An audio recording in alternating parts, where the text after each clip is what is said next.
Alô, alô, alô. Bem, meus queridos, vamos então reabrir aqui nossos trabalhos. Não sem antes agradecer aqui a presença das colegas auditoras fiscais de Itaboraí, Dani e Ana, né? E eu vou passar a palavra agora ao companheiro Tacílio, que é membro do Sindicato dos Auditores Fiscais do Estado e da Associação dos Auditores Fiscais do Estado, que quer dar aqui uma mensagenzinha a todos. Eu vou aproveitar uma oportunidade como essa, que é muito difícil de acontecer, no momento em que parabenizo os sindicatos carreirenses por ter feito essa monumental reunião com vários setores da sociedade. A minha fala aqui vai ser muito rápida, e é um apelo que eu vou fazer aqui aos colegas da fiscalia. O que nós pegamos, na realidade, é que nós não temos um representante na Câmara dos Deputados, não temos um representante nas várias assembleias de vereadores, nas várias câmaras de vereadores. O que eu estou contando é a união para que a gente efetivamente participe politicamente e efetivamente da vida nacional, elegendo colegas nossos. O Dão deu aqui com todas as letras, e quem financia as campanhas são os empresários, por isso eu sei que 75% do Congresso Nacional. Nós temos 0,01%, nós temos um colega auditor fiscal. Esse colega auditor fiscal consegue, com bastante clareza, movimentar em nosso favor. Temos vários projetos lá e precisamos sim realmente da presença dos colegas.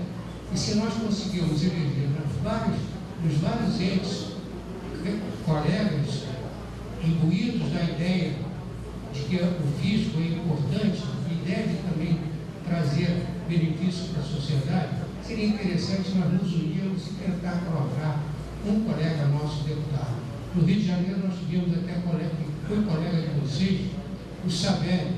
O Savelli foi colega de vocês, nós tentamos elegê-lo. Ele teve 9 mil votos. Então, realmente, será que se ele tivesse tido 16 ou 20 mil votos, não estaria hoje? Dependendo disso que o Dão estava perguntando daqui a pouco, a redistribuição da renda de acordo com a capacidade contributiva das pessoas. Então, é isso que o meu recado é esse. Eu vou ter que sair, por isso que eu pedi para falar antes, e seu parente falaria depois. Então, agradeço a vocês, parabéns, Jane, um grande abraço a vocês, sempre aquela guerreira. Prazer imenso. Obrigado. Obrigado, Garcia. Bem, vamos dar início aqui. A ideia é que a gente promova um debate. Eu achava interessante que os palestrantes estivessem aqui à frente da mesa, para que as perguntas pudessem ser direcionadas, para cada um deles. Então, eu convido o Dão, por gentileza, o Ricardo, a Márcia, não é isso? Nosso companheiro ali, a retomarem aqui seus lugares na mesa, para que a gente possa responder a 3 centenas de perguntas. Eu quero, em nome do colega Marcos Vinícius, dizer que, embora ele tenha dito que... Não, ele está aí, ele vai falar por si só. Por si mesmo. Ele fala por nós, eu gostaria que ele também estivesse na mesa. Aliás, gostaria que esteja, por favor. Na mesa. O vice-presidente está procurando ser para a mesa. Não, ele, só um adendo em relação a essa questão, ele nos representa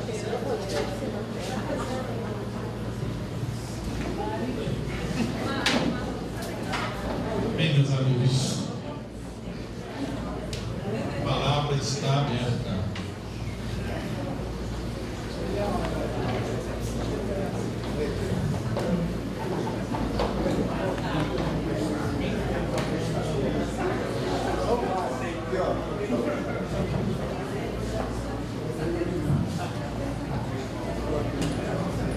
Se pudesse apresentar, de repente, é interessante. Boa tarde a todos, meu nome é Mauri Cavalcante, eu sou assessor do vereador Jefferson Moura aqui na Câmara Municipal e gostaria de fazer uma pergunta à mesa. Primeiro qual o impacto previsto na arrecadação? Positiva ou negativa? E se foi realizado esse estudo, como ele foi realizado? O estudo de impacto. E onde está publicado para consulta de todos? No Brasil, existe algum município que tenha adotado esse tipo de lei? E outra, qual o montante hoje que está judicialmente em litígio, ou seja, das ações de quem não paga, está brigando, Por que eu estou perguntando tudo isso? Nós estamos hoje na Câmara com o plano plurianual e a lei orçamentária para ser votada em breve. O PPA já chegou à Câmara, e a gente tem que saber aproximadamente qual o impacto. O vereador que eu represento, ele faz parte da Comissão de Orçamento e Finanças. E a gente observou numa última reunião da lei orçamentária que o município do Rio de Janeiro, de 2009 a 2012, aumentou em 229% o endividamento. No início desse mês, foi solicitado e foi aprovado pela Câmara um empréstimo de 500 milhões. Isso é publicado no Diário Oficial semana passada, mais um pedido de empréstimo de 3 bilhões. Ou seja, diante de tanta movimentação financeira, é importante saber qual o impacto dessa alteração de lei, positiva ou negativa, e a fonte, e como vai ser coberto caso haja diminuição de receita. Obrigado. Eu entendo que essa pergunta, a princípio, é para o Ricardo, Boa tarde. No princípio, a gente adota as premissas, não é verdade? Vai haver entendimento para vários lados e ambas as partes. Como a gente está trabalhando numa questão que a gente considera controversa, o que tange principalmente a alíquota, essa renúncia ela fica mitigada, uma vez que se a alíquota vai discussão entre 5 e 2, e aí a gente está enquadrando efetivamente nessa lei a alíquota de 2, a arrecadação está preservada. Para os que entendem que a alíquota é de 5, haveria uma renúncia na ordem de 3%. Só que, como essa questão ainda não foi pacificada, então a gente tem os 298 milhões que as pessoas, que é um número que tem sido suscitado, quanto aos autos de infração, que efetivamente não foram recolhidos. E que provavelmente os contribuintes, enfim, isso é lógico que tudo que a gente está falando aqui é hipótese, A gente imagina que 298 milhões ninguém vai desistir da briga, já que começou com a briga. Então, o que eles estão discutindo nesse primeiro momento é a questão da uniprofissionalidade, se é ou se não é. Essa questão, como bem disse o Marcos Vinícius, é até uma questão pacífica. Hoje a gente tem até alguns conceitos no judiciário que são favoráveis ao município na questão de não ser uniprofissional. Só que ainda não foi já foi enfrentado pelo judiciário em 3 ações judiciais a questão da alíquota, onde em 2 nós perdemos. A gente ganhou uma que não enfrentou a questão da alíquota, e em 2 nós perdemos para a alíquota de 2%. Ou seja, o judiciário, hoje, com as 3 decisões que enfrentaram, não tem muito mais do que isso para a gente levantar, que a gente pode trabalhar com os fatos que a gente tem hoje. Em 3 ações que discutiram a alíquota, em 2 foi dado ao contribuinte a alíquota de 2, em uma foi dada a alíquota de 5. Foi 2 ou 5? Em que instância? Isso eu não tenho de cabeça aqui. Não, isso aqui, não sei. E... Agora o cálculo 2 ou 5, a base de cálculo é importante. A gente está falando no dia a dia, 2 e 5, mas como é calculado? Entendeu? Não tá, a base de agora. A base de cálculo é uma base de cálculo que já, se certo ou errado, gente já vem com esse histórico desde o passado, o Decreto-Lei 2006, que vem nos trazendo até agora, e que foi admitido no ordenamento jurídico a base de cálculo estimada. Ninguém nunca disse que essa base de cálculo estimada seria uma base de cálculo errada. A gente usa estimativa até hoje para eventos, não é verdade? Então, a base de cálculo estimada não foi afastada do ordenamento jurídico municipal como base de cálculo. Então, é possível, ao ver da Secretaria Municipal de Fazenda, utilizar bases de cálculos estimadas. Tanto que a gente pratica isso em outras atividades, não só nas uniprofissionais, como em outras atividades. Os regimes de estimativa que hoje não vigoram foi por opção, não por vício legislativo ou vício legal, foi por opção da administração em abrir mão das estimativas, por achar que era muito mais complicado o controle da estimativa na verificação se aquela receita efetivamente entrou ou não entrou, do que legalidade da estimativa. Então, a prerrogativa de lançar sobre base de cálculo estimada ainda não foi questionada e ninguém nunca disse que isso era inconstitucional ou ilegal. Se a base de cálculo está sendo discutida aqui, então é sobre estimada, não sobre faturamento, é isso? Não, é uma parte a gente vai adotar o regime de estimativa, que é o praticado em outras atividades pela administração, e na outra parte, que tem o viés de arrecadação, será a base de cálculo real. Então, até 2.400 é base de cálculo estimada de R$2.000, por exemplo. Não, 2.000 não, porque na verdade existem faixas, né, Vidal? Tem várias faixas. Na verdade, se a gente for analisar, a gente começa a ter um corte diferenciado a partir de 50 funcionários.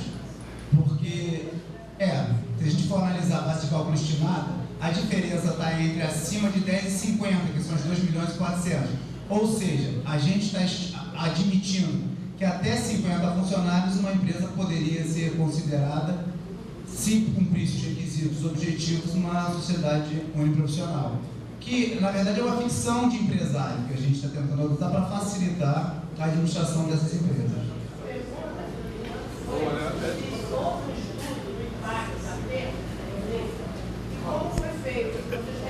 Ô Ricardo, se você me permite, eu acho que talvez merecesse, que você fez 3 perguntas, eu acho. Se você pudesse repassá-las, talvez. A primeira questão do impacto financeiro, ou seja, quanto vai impactar, se houve um estudo prévio para a apresentação da lei, ou seja, você vai apresentar uma lei, quanto isso vai custar aos cofres? E existe algum outro município no país que utilize esse formato? Vamos lá, de novo, vou falar. Depende da premissa. Se a gente considerar que a alíquota praticável é 2%, e já era assim, o impacto não existe, porque na verdade já era praticado a alíquota de 2% e deveria ser. O que a gente teve foi um ganho de caixa que efetivamente não pode ser considerado como receita, porque esse ganho, na verdade, eu teria que lá na frente sofrer um objeto de restituição. Se for ao contrário, tem as duas visões. Se for ao contrário, aí a analógica das pessoas que acham que é 5% e não é 2%, teria essa perda.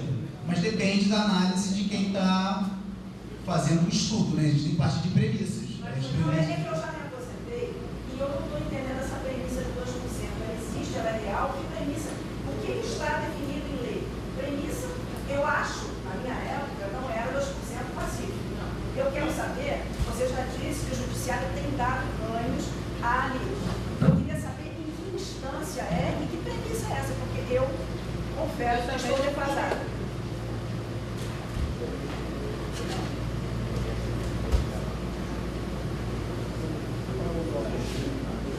E usuário aqui, Richard.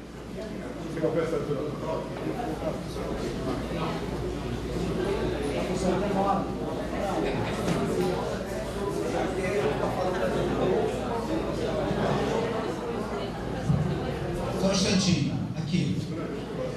Serviços prestados por profissional autônomo estabelecido em sociedade constituída de profissionais que tratam os artigos 1, 5º e 6º,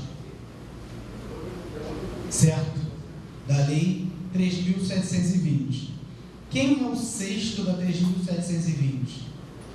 Quem não se enquadra como uniprofissional. Bem, mas a alíquota é 2% do faturamento. Sobre o faturamento. Por isso que o estudo foi feito em cima da alíquota de 2%, não sobre a alíquota de 5%. Por quê? O que diz a lei é que a alíquota do artigo 6º é 2%. E a alíquota do artigo 6º são exatamente aqueles que não são sociedade uniprofissional. Não, muito bem, mas isso aí não. Mas a lei, as questões infralegais, elas não podem falar mais do que a lei, né? A gente não pode, a base de cálculo, a alíquota, são institutos da lei, né? A gente pode tentar, a alíquota e a base de cálculo são institutos da lei. É que eu entendo esse artigo 6º da seguinte maneira, ele não fala de quem não, o artigo fala, não se enquadram, isso está escrito, não se enquadram. Ele fala de quem não é. Ele fala de quem é. Não, ele fala de quem não é, não se enquadra, mas tipo, ele quer dizer quem é, ali no 6, ele está querendo dizer quem são os que estão no número 5 por exclusão no artigo 6. Não, por favor.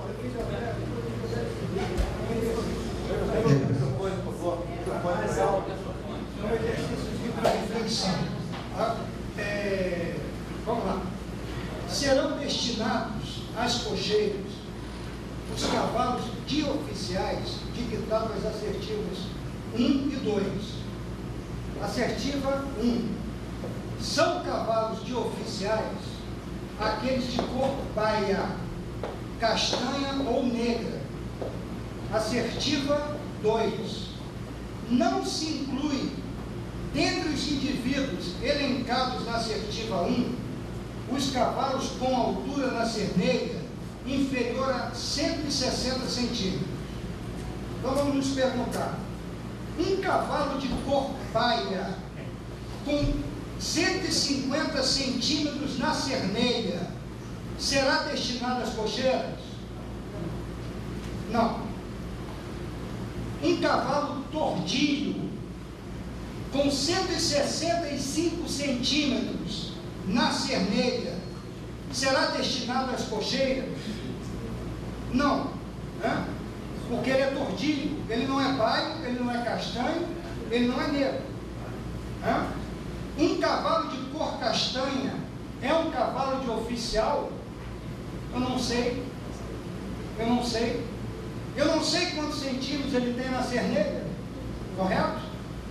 Porque eu tenho que ler as duas assertivas, né? Um cavalo com 1,60 na cerneira é um cavalo de oficial? Eu não sei a cor desse cavalo, correto? As assertivas 1 e 2 tratam de cavalos de oficiais? Me parece que sim, né? Me parece que sim. Porque, na verdade, a assertiva 1, eu crio um conjunto, né? A assertiva 2, eu retiro daquele conjunto alguns indivíduos, né? A lei, né, me parece clara, né? Aliás, né, a lei 3.720, você tem a emenda da lei que ela diz o quê? Né? Interpretar, né, passa também por ler a emenda da lei, né? Dispõe sobre a tributação pelo ISS dos profissionais autônomos e das sociedades constituídas de determinadas categorias de profissionais autônomos. E altera o dispositivo da Lei 691, correto? Está claro, ele fala serviços prestados por profissional autônomo estabelecido e sociedade constituída de profissionais, de que trata os artigos 1º, 5º e 6º. Então ele fala de sociedade de profissionais. Não seria possível admitir que uma sociedade que tem como sócio uma pessoa jurídica é uma sociedade profissional, correto? Então, como admitir que o artigo 6º trata de propriedade, de uma sociedade profissional? Não. Ele está dizendo o seguinte, ó, sociedade profissional são aquelas que estão na quinta, desde que não se incluam nas hipóteses do artigo 6º. Isso está muito claro. Outra visão, o que diz o item 5? serviços prestados por sociedade constituída de profissionais, de que tratam os artigos 5º e 6º.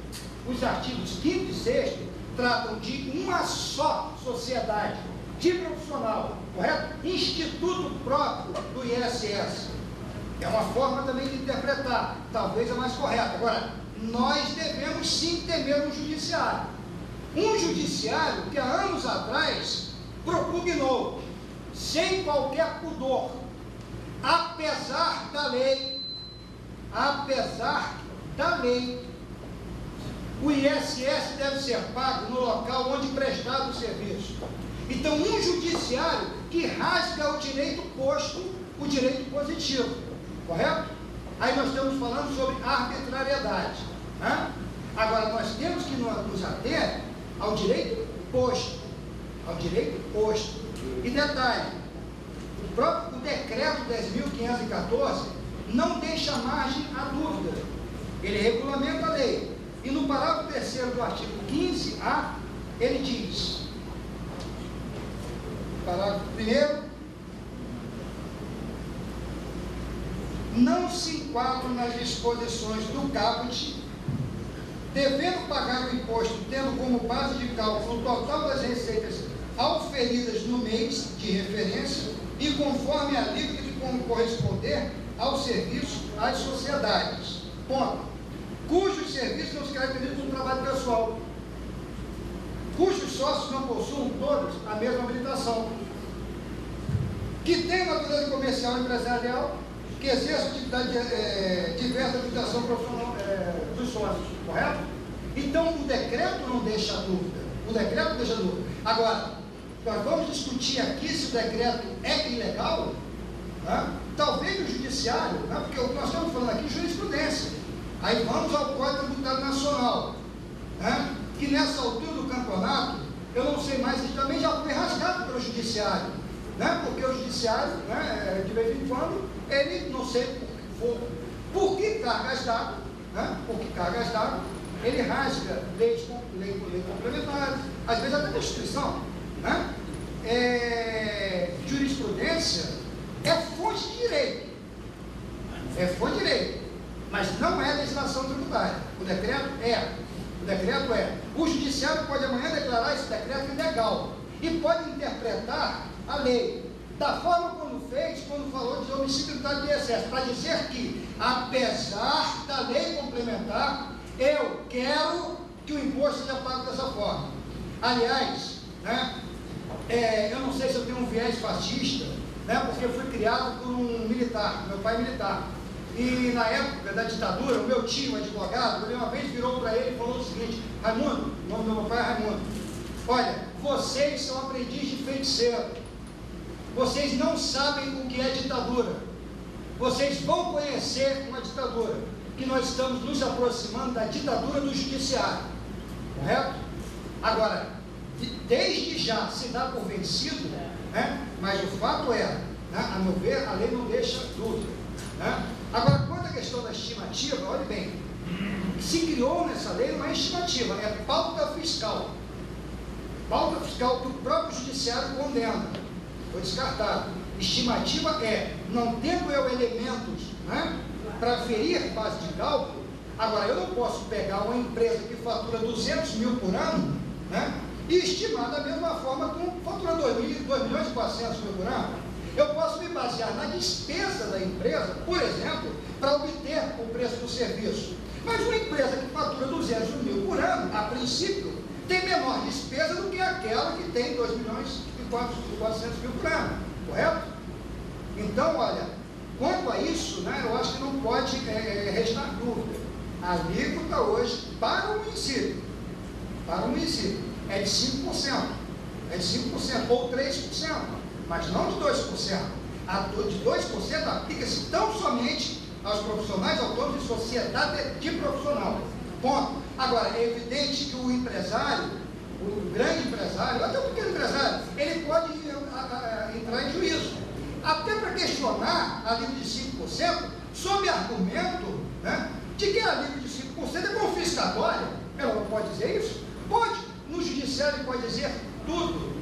Aliás, hoje o Poder Judiciário se arvora a estabelecer valor de multa administrativa.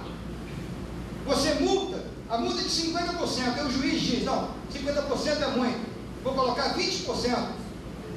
Isso é um absurdo.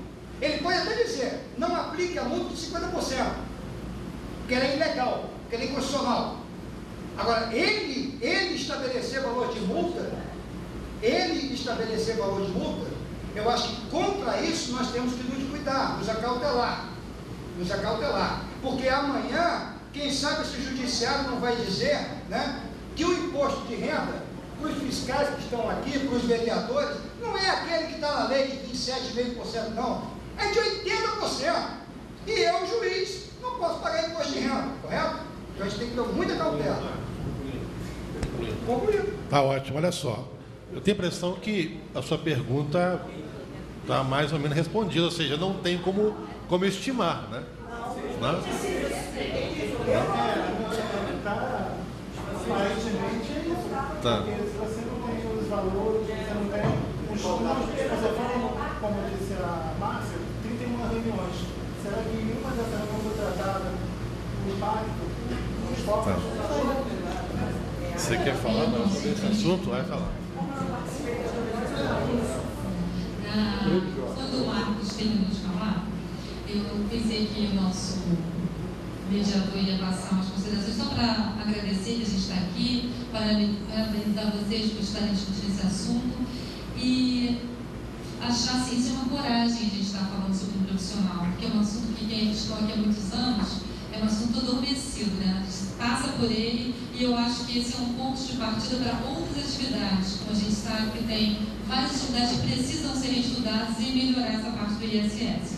Na realidade, a maioria, nós fizemos as reuniões, então foi feito com a nota fiscal eletrônica, foi levantado pela Secretaria que 6.850 empresas recolhem como uniprofissional. Dessas 6.850 empresas, 97% faturam abaixo de 2 bilhões e 400. Foi levantado desse número que desses 97% dessas 6.850, os saldos de infração que foram imputados para essas empresas, eles foram levantados que eles correspondiam ao risco, o valor do auto com a proporção daquilo que tinha sido levantado. A Secretaria fez quadros, a gente não está com isso aqui, até porque eu pensei que eu não sabia nem o que a gente ia fazer. A gente aceitou o convite, mas não sabia, e eu não sei se tinha passado. Então foi levantado que esse contingente são uniprofissionais. Eu estou preocupada falando com o Marco que vocês são os fiscais. A gente chega lá na inspetoria, é atendido por vocês são a autoridade máxima para dizer se a gente erra ou se a gente faz isso correto. Então, assim, só um pouquinho para me ouvir. Nós, quando olhamos, quando fomos descrevendo isso, levantamos um problema e fomos escrevendo, são quatro, eu estava falando para o Marcos, são 4 vias. Número 1 era saber o seguinte: se eu sou uniprofissional, estou lá grandão, como a gente tem 160 e poucas empresas, são grandes, pagando uniprofissional, com essa abertura desse artigo, a prefeitura vai parar de receber aquele estimativa, pode até continuar o autônomo estar brigando, e parece que a ação passa pelo administrativo, são 3 fases, 10 anos. Aí vai para o judiciário mais 10 anos, a pessoa está 20 anos e não se recebe isso, tá? Não, nós estamos falando de casos concretos, autuados, né? Eu só estou pedindo assim, vocês geralmente são as pessoas que nos ensinam. Então, eu só queria que vocês tivessem um pouquinho de observação só para eu poder conseguir passar para você os meus argumentos. Então, quando a gente pega e trata essas pessoas para 2%, a prefeitura vai estar recebendo, está aumentando o caixa dela. A situação do 2.400, que eu não estou entendendo, Marcos, está dúvida comigo, é o seguinte: a empresa, ela pode faturar abaixo de 2.400, mas se ela não estiver com os 9 critérios, ela vai pagar 2%. Ela é uma empresa uniprofissional, ela tem lá os 5 critérios que já existem hoje na lei, que vocês estabeleceram, já anda. Ah, mas tem mais 4, ela não tem os 9, que a gente aumentou o critério. Ela vai pagar mais ISS, ela não vai pagar esse uniprofissional estimativa. Pelo menos assim, eu não estou entendendo a pergunta do colega quando ele falou 2.400, tá? Não, eu vou passar para o Marcos considerar. Então é só assim, são 4, eu falei 2.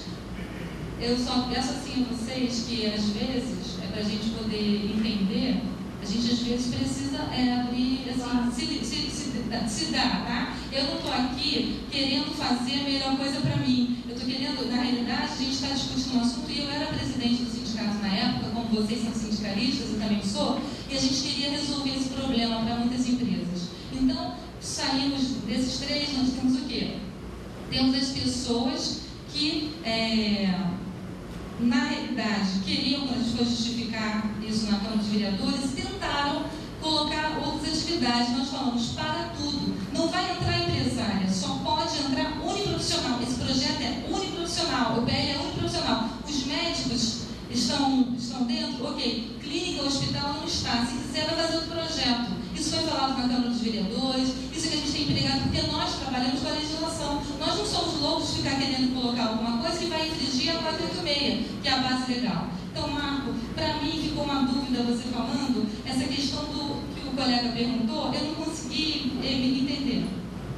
Assim, vou dar um exemplo, para ficar bem claro isso. Olha bem, vamos supor, né, que um determinado casal, os dois, né, médicos, mas que não exercem mais a medicina, tá?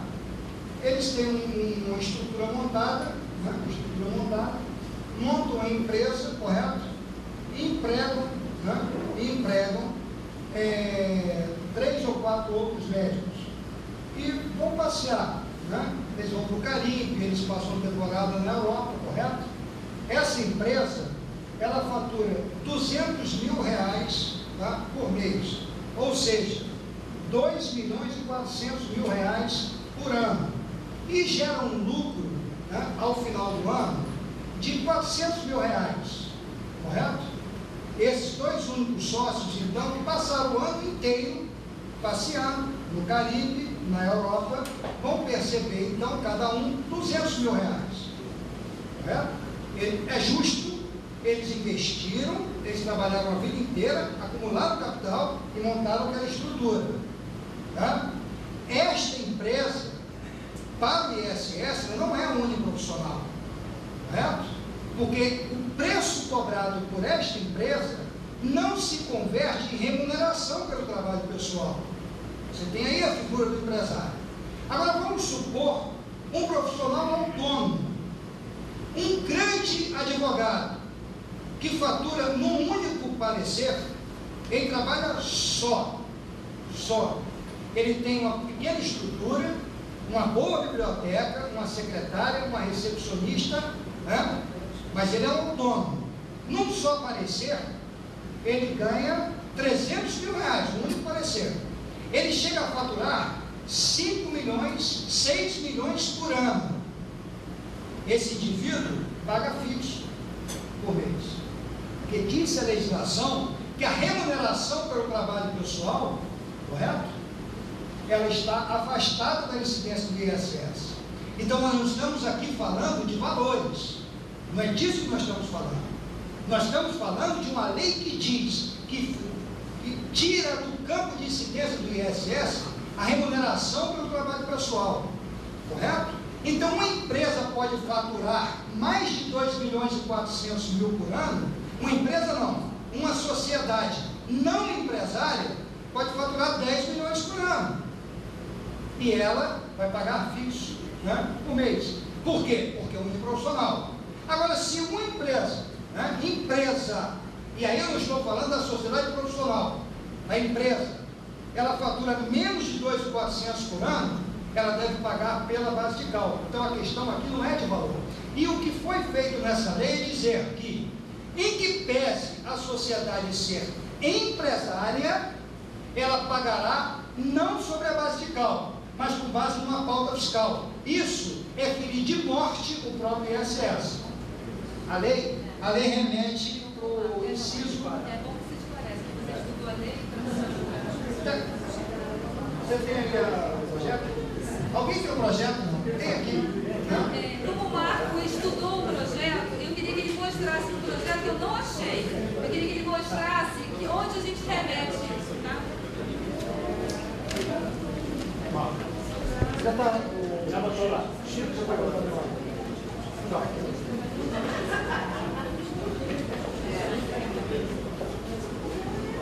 Então, nós temos a definição. Não se enquadra as disposições do artigo 1 das sociedades profissionais, cujos sócios não possuam todos a mesma habilitação, que tenham sócio pessoa jurídica, que exerçam o comércio, que sejam filiais sucursais, agentes escritórios de representação de sociedades sediadas no exterior, que exerçam atividade diversa da habilitação profissional dos sócios, cujos serviços não se caracterizem como trabalho pessoal dos sócios. Olhe bem, inciso 6. Então, não, mas mesmo quem cumprir os 5 primeiros incisos é uma sociedade de profissionais. Se cumprir os outros 4 incisos. Agora, existe aí a figura da sociedade empresária, que cumpre os 5 primeiros incisos, mas descumpre os 4, pode descumprir qualquer um dos 4 últimos. E essa vai receber um tratamento diferenciado. Eu vou ler aqui, ó. Vamos lá. Inciso 9. Não, inciso 8. Que se caracterizem como empresários ou cuja atividade constitua elemento de empresa. Correto? Então, inciso não é uniprofissional. Por outro lado,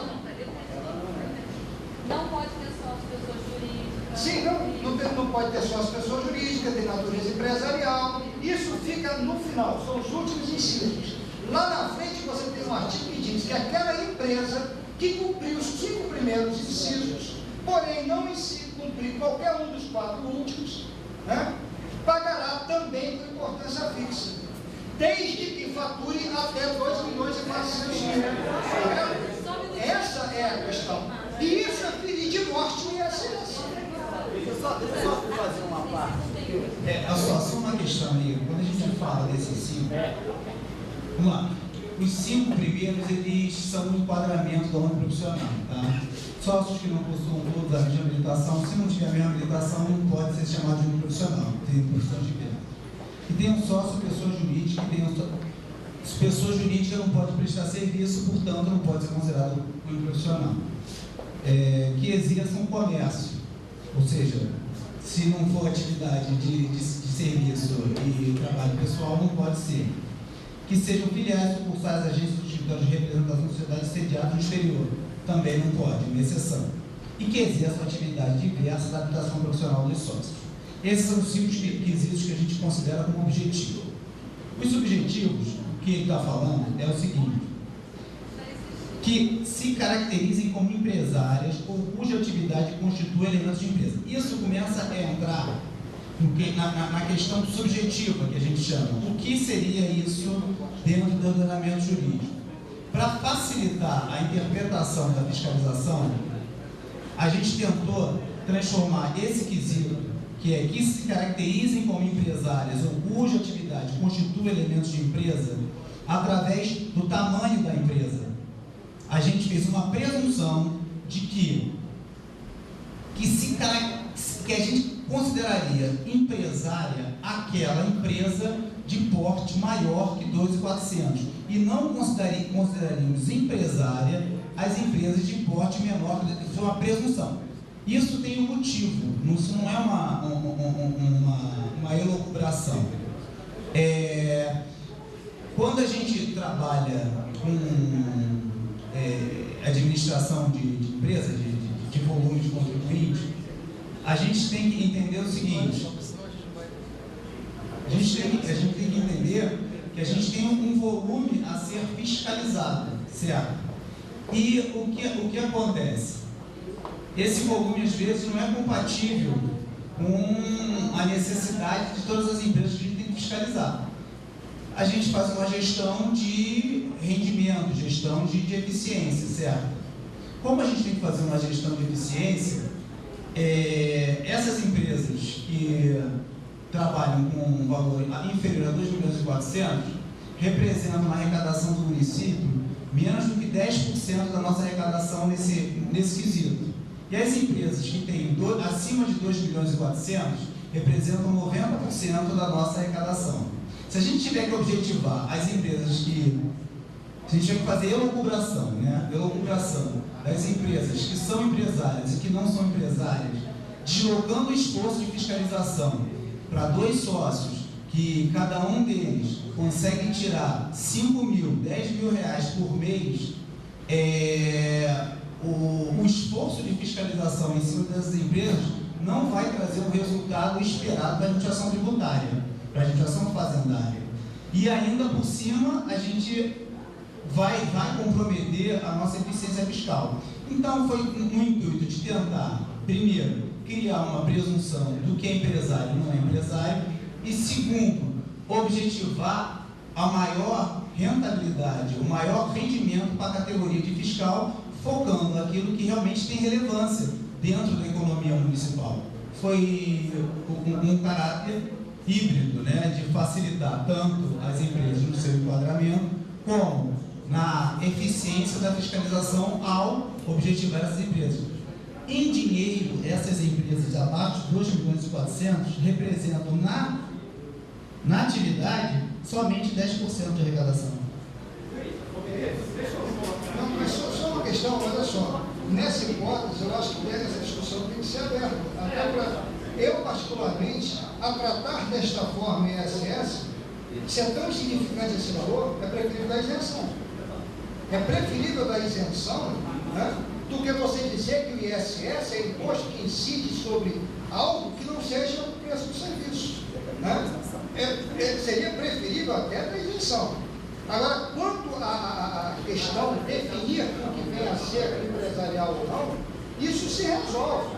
Se resolve, inclusive, com uma lei interpretativa, com um dispositivo de lei interpretativo, que, aliás, eu falei aqui, na minha primeira fala, que eu defendo, e eu acho que eu estou aqui abrindo a discussão, eu acho que, na medida que a Prefeitura se propõe a colocar em lei um dispositivo interpretativo, ou seja, que retroage, ele reconhece, então, a necessidade de interpretar o dispositivo, correto? Então ele está dizendo que existia, sim, uma área cinzenta da lei, mas aí delimitando claramente quem de fato são as sociedades profissionais. E aí vem a questão, deve-se ou não discutir uma remissão? Eu defendo a remissão quando baseada na ignorância excusável do contribuinte, ou seja, aquele que não deixou de pagar, não por agir de má fé, mas porque desconhecia o que vinha dizer a lei. Ou é essa discussão, né, que eu propus aqui, correto? Isso é uma coisa, isso pode ser feito sim, isso pode ser feito sim, agora, sem desrespeitar, né, sem se afastar do que vem a ser o ISS, o que vem a ser o ISS. Por isso, sinceramente, se tivesse eu que escolher entre isentar, né, e para cobrar com base em pauta fiscal, eu preferia dar a isenção. Né? Sinceramente, eu preferia dar a isenção. Zé Francisco.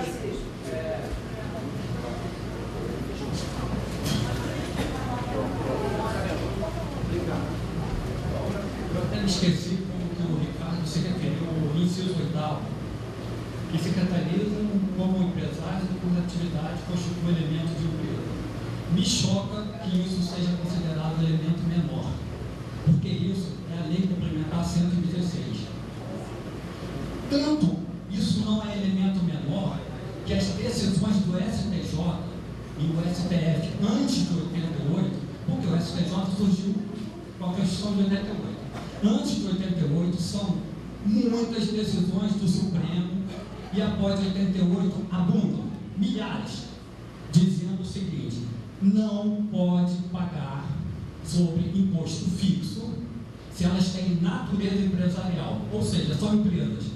O STJ decidiu, então eu não entendo como possa haver um elemento que possa criar problemas que nós necessitamos de botar uma barreira até 2.400. Ora, onde está a boa e velha notícia que a gente sempre diz: decisão judicial não se discute, se cumpre.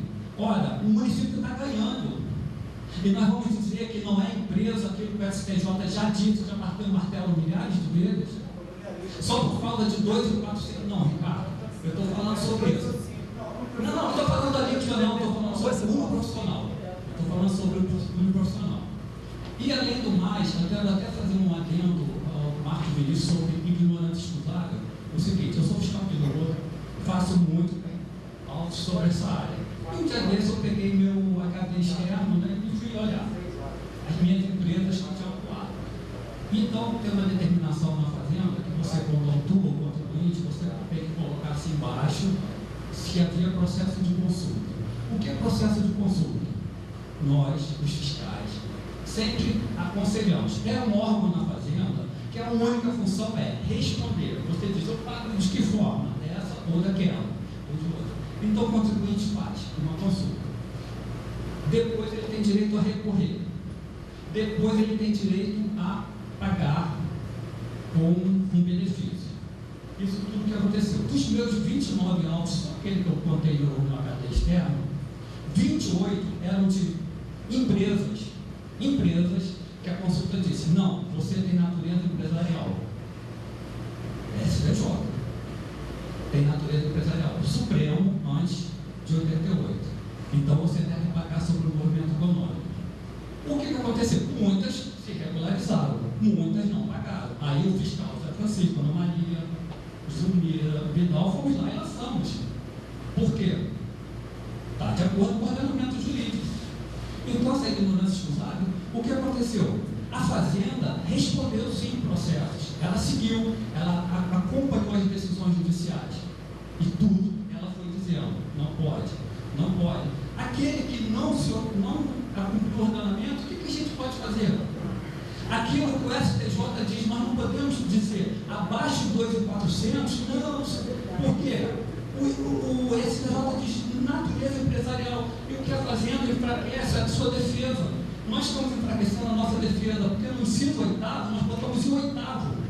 Para vocês verem, a lei de Belo Horizonte, a natureza empresarial, por exemplo, vem no primeiro inciso. Nós estamos botando em 8º, dizendo que ele não é, que ele é subjetivo. De certa forma, dizendo que ele é menor. Não, ele não é o menor. Ele é aquilo que já foi pacificado nos tribunais. Então o município está dando um salto no escuro, criando nós vamos criar novas demandas. Se hoje leva 20 anos, como a senhora ali falou, nós vamos agora que está na hora do cumpra-se a decisão judicial, o município está ganhando, nós vamos fazer o quê? Vamos criar um novo conceito, porque estamos ignorando aquilo que estamos ganhando.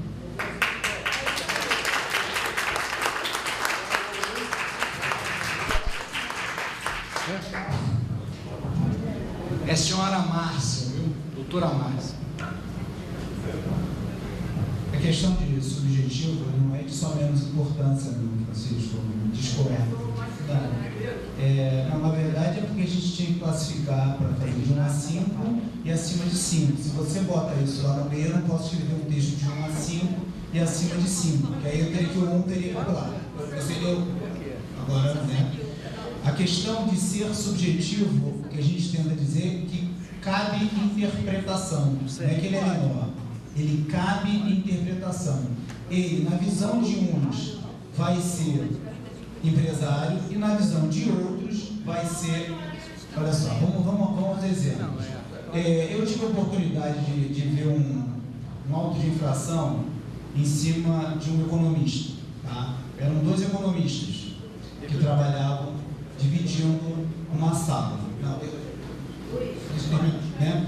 E aí, o que acontece? A consulta, ela havia desenquadrado esses 2 economistas para pagar como movimento econômico, porque haveria dentro dessa sala um espaço dela que era alugado, porque a sala era muito grande, não tinha porque os 2 economistas eram uma sala daquele tamanho. Então, parcela daquele resultado do aluguel foi revertido para a empresa. Para a empresa. E efetivamente os economistas viviam do resultado dos seus trabalhos, a distribuição de lucros não havia efetivamente, era exatamente a participação de resultados, e foram autuados como empresa. Por quê? Porque foi analisado o requisito subjetivo. Para uns, olhando aquela situação, era um pai e um filho economista que davam parecer na área de economia. Para uns, isso seria o trabalho pessoal. Para outros, o aluguel da sala do puxadinho era capaz de pegar aquele movimento da empresa e desenquadrar como uniprofissional. Por quê? Foi avaliado que aquele aluguel que era ínfimo dentro daquela receita daqueles economistas era capaz de se enquadrar. Então, o requisito subjetivo é para evitar que a gente enfrente essas questões em todas as situações, nas 5.000 empresas. Para a gente enfrentar essas questões em empresas efetivamente relevantes, nós enfrentaremos essas questões de requisitos subjetivos nas 200 maiores empresas que representam a arrecadação. Agora, não enfrentaremos nas outras 4.800 que não representam a arrecadação. É só para a gente poder trabalhar, debruçar com mais riqueza nessas questões de empresário ou não, com mais tempo, do que ter que analisar 5.000 empresas se são ou não são empresários. E aqui eu estou com alguns números dos autos de infração que foram feitos. Então, dos 1.001 autos de infração que foram feitos em cima de sociedade uniprofissional, do período? Do período total, até hoje, né? 10% passaram a recolher após autuados. Né? Em valores, isso corresponde a 8,2%. Isso foi o resultado de anos de fiscalização em cima das empresas uniprofissionais, que a gente recebe efetivamente de caixa. Eu não sei se a gente vai continuar trabalhando dessa forma ou se a gente está disposto a mudar a nossa forma de trabalhar. Se a gente vai continuar brigando e vai começar efetivamente são os números, gente, são 8,2% do montante, ou seja, de 104 milhões de UFIR, 8.575 foi o que foi revertido para os caixas da prefeitura. O resultado do nosso trabalho. Eu tenho trabalhado bastante com propriedades profissionais e só num período em que se suspendeu por 2 anos, eu fiz particularmente o que eu dava uns 50. São 101, pode ser que as suas 50 estejam aqui dentro. Em quantidade, são 101 empresas. É lógico que uma pesquisa empírica com base no que eu pude. O que eu vi? Dessas 50 empresas, 90, mais de 90. Sim, 101, aqui diz 101 de quantidade. Pode estar aqui dentro. Como movimento econômico. Não estou dizendo que não tem, estou dizendo 101 passaram a efetivamente recolher seu movimento econômico. Tem mais, todas elas, tirando com exceção do 2,3, estão abaixo da faixa de 2.400.000. Sim, mas em receita isso significa 8,2% desse ramo de atividade. Os 92 estão aí sendo discutidos. Né? Espera aí, só um instantinho. Eu tive que secundar o meu colega Francisco, não tem a mesma base dele de levar a mesa. Então eu vou respeitar as inscrições aí, o Guilherme. Não. É o Guilherme, depois é você. Eu gostaria que fosse respondida a pergunta dessa pessoa que está representando aqui a Câmara dos Vereadores, uma pessoa de um vereador que faz parte do orçamento. Até agora eu não ouvi. Segundo Ricardo, são premissas, mas eu não sei quais são os montantes em cada uma das premissas. Eu gostaria de saber quais são esses valores que nós estamos abrindo mão de arrecadação. Tentar não ouvir esses valores. Com licença, agregando a pergunta da Fátima, que é a mesma, eu quero a participação brilhante da doutora Márcia, que eu acho que está ajudando demais a discussão. Quero te agradecer pela participação. Você disse que quando se falou em é possível fazer estudo, não é possível fazer estudo, tem, você disse que vocês estudaram alguns autos de infração e alguns gráficos. Eu pergunto a você, devolvo a pergunta a você, assessor do vereador. Esses gráficos chegaram a vocês? Porque a nós não. Não, existem gráficos que seriam legais, já se tem difícil. Não, e outra coisa, só uma questão. Por favor, eu vou. Realmente é uma questão de ordem para ser claro a resposta da sua pergunta. Não tem valor. Porque na mão não tem estudo.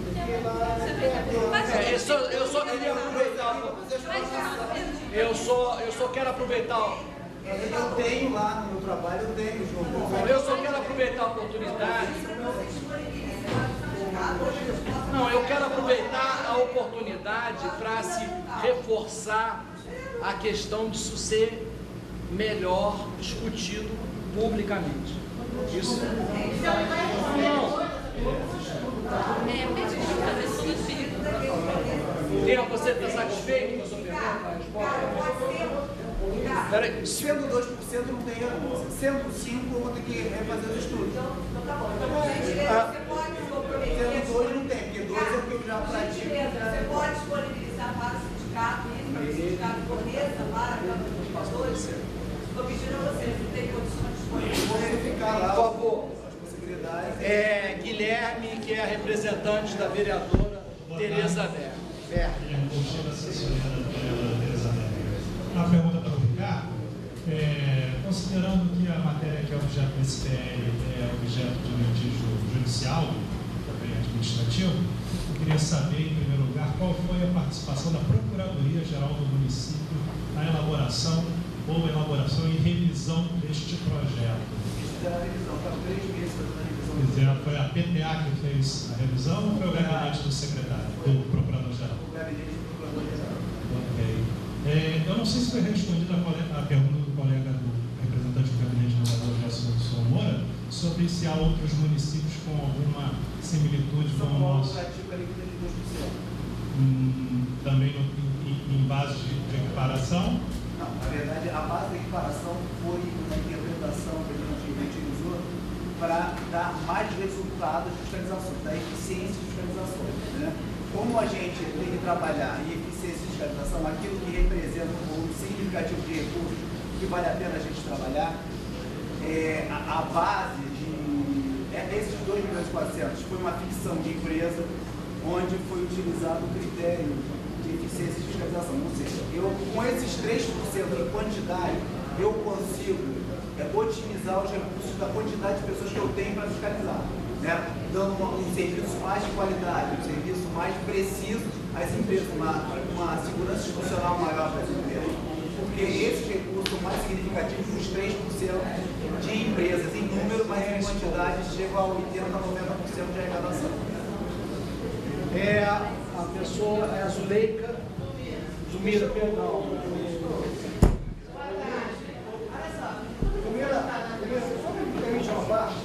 Olha só, porque nós estamos falando de empresas. Nós estamos falando de empresas que faturam 2.400.000 e que a princípio passariam a pagar a 2%. Bom, nada impede que a empresa que fature 40 milhões por ano se diga, né, sociedade profissional. Não, eu não tenho natureza empresária. Até porque o projeto não avança no sentido de estabelecer, da mesma forma que antes não estabelecia, que seria a natureza empresária. Então, esta empresa, em lugar de pagar os módicos 2%, que ela vinha pagando 5%, pagar 2%, nenhuma delas pagava 5%.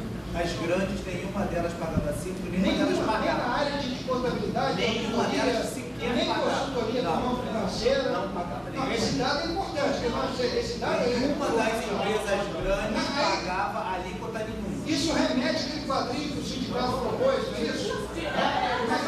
Mas nada impede que essa empresa venha pagar, né, a 2%. Ela venha não pagar a 2%, porque ela pode se dizer, ela não é profissional. Ela pode dizer, não, eu não tenho natureza empresária.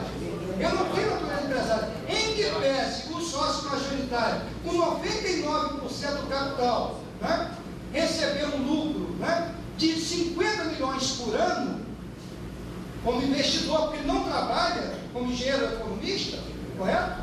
Eu não sou sociedade empresária e pagar por importância fixa mensal. Então, nesse sentido também o projeto não evolui. Né? Desculpa, tá?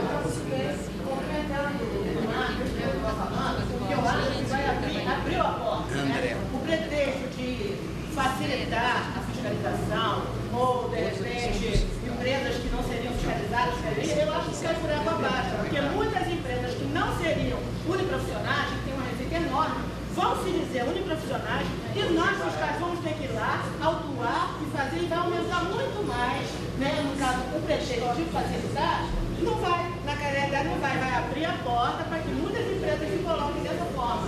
Então, esse pretexto é outra coisa que eu vi aqui que me causou, assim, um certo mal-estar, dizer que cada fiscal, assim, traduzindo, né? O entendimento foi esse. Cada fiscal interpreta de uma forma. Não é assim que nós trabalhamos na rua.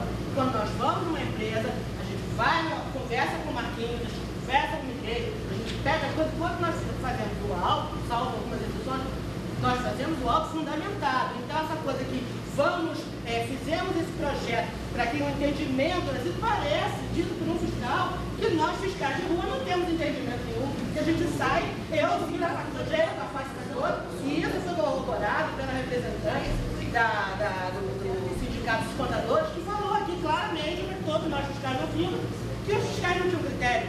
E o nosso colega fiscal também falou isso. Então eu fiquei causou, sinceramente, com mal-estar, porque não é a realidade. Nós saímos com o nosso emprego. Está aqui o Vidal, está aqui o André, está aqui o Chico, está todo mundo que só sai para a rua fundamentado. Então essa coisa é quando o contribuinte que vai no plantão e diz: ah, você trouxe isso, não, o cara fiscal falou alguma coisa. Essa conversa a gente ouve todos. Ela tem um pouco de razão. Ela tem um pouco de razão. Porque os fiscais têm o cuidado de se reunir, discutir, não sai cada um dando tiro para cada lado.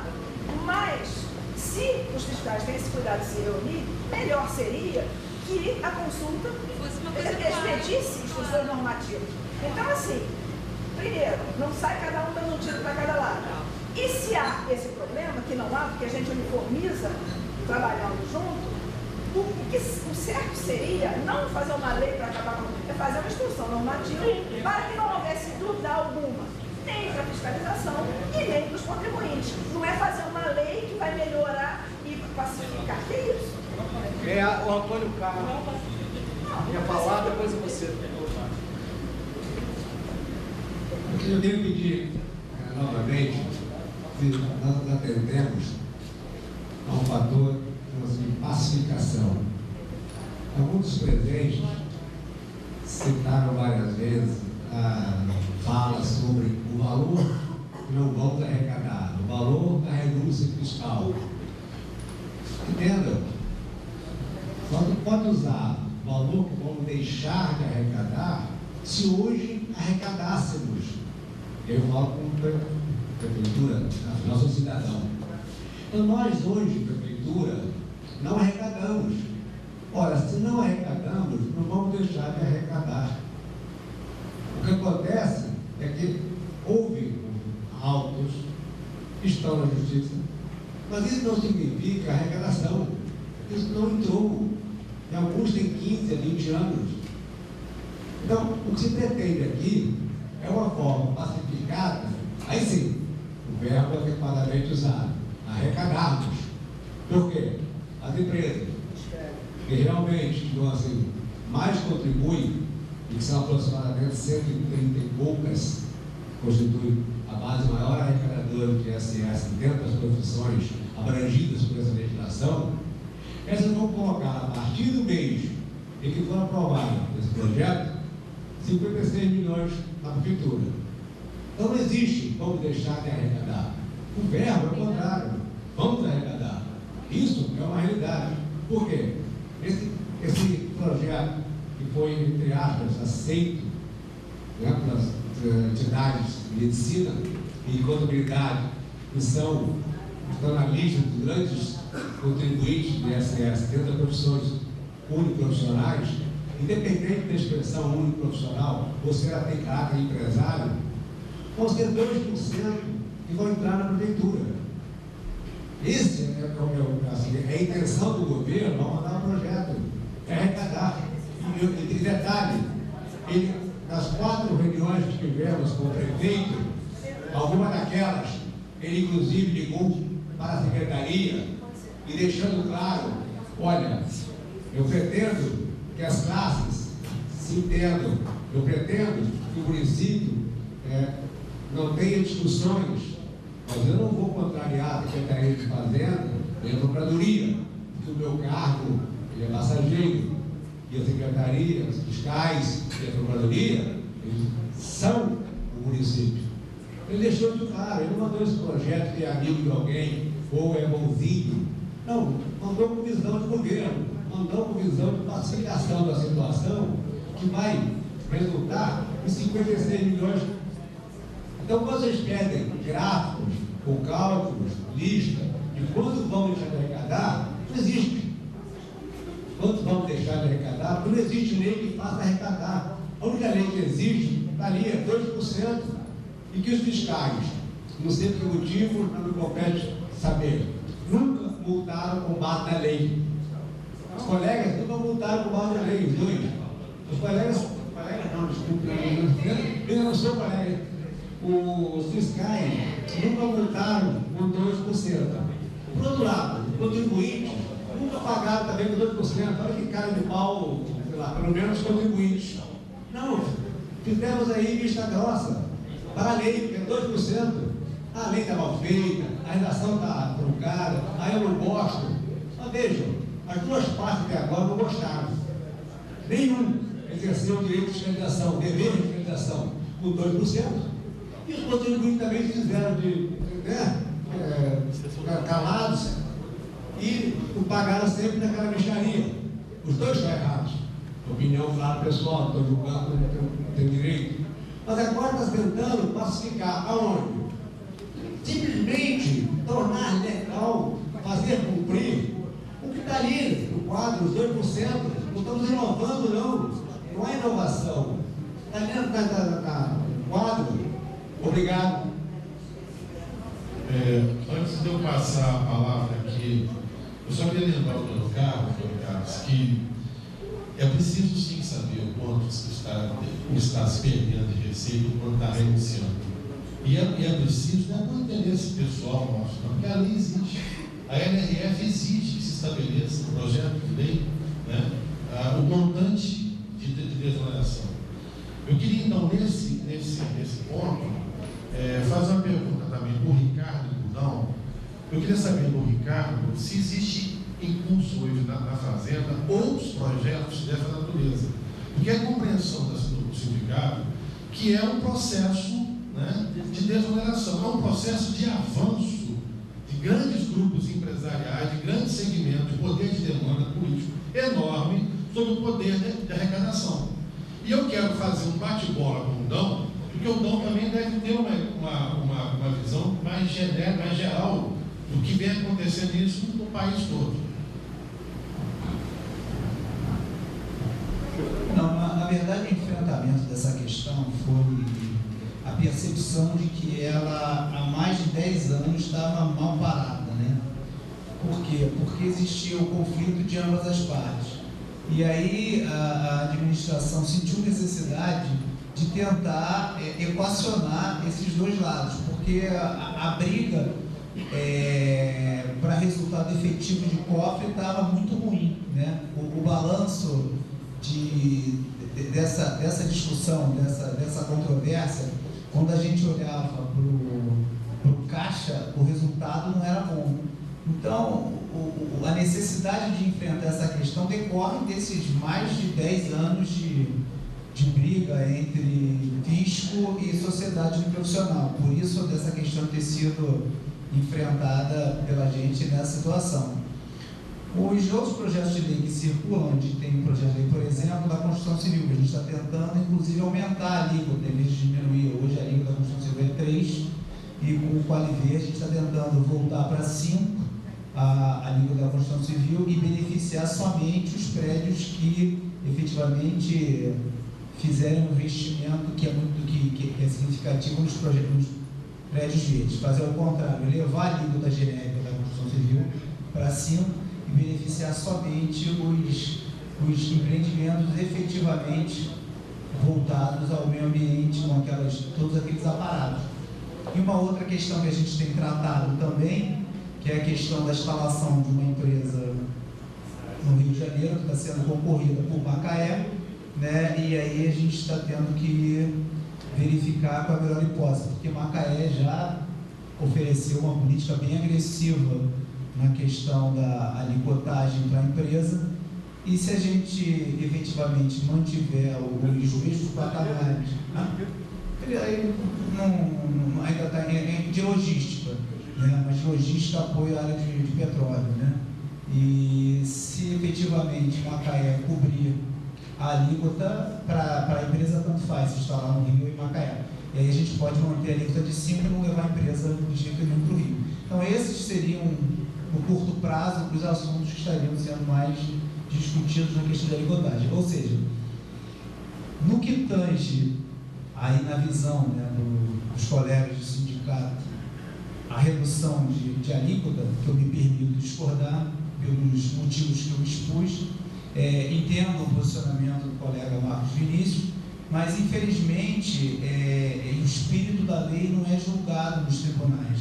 Os tribunais, eles julgam o texto da lei, né?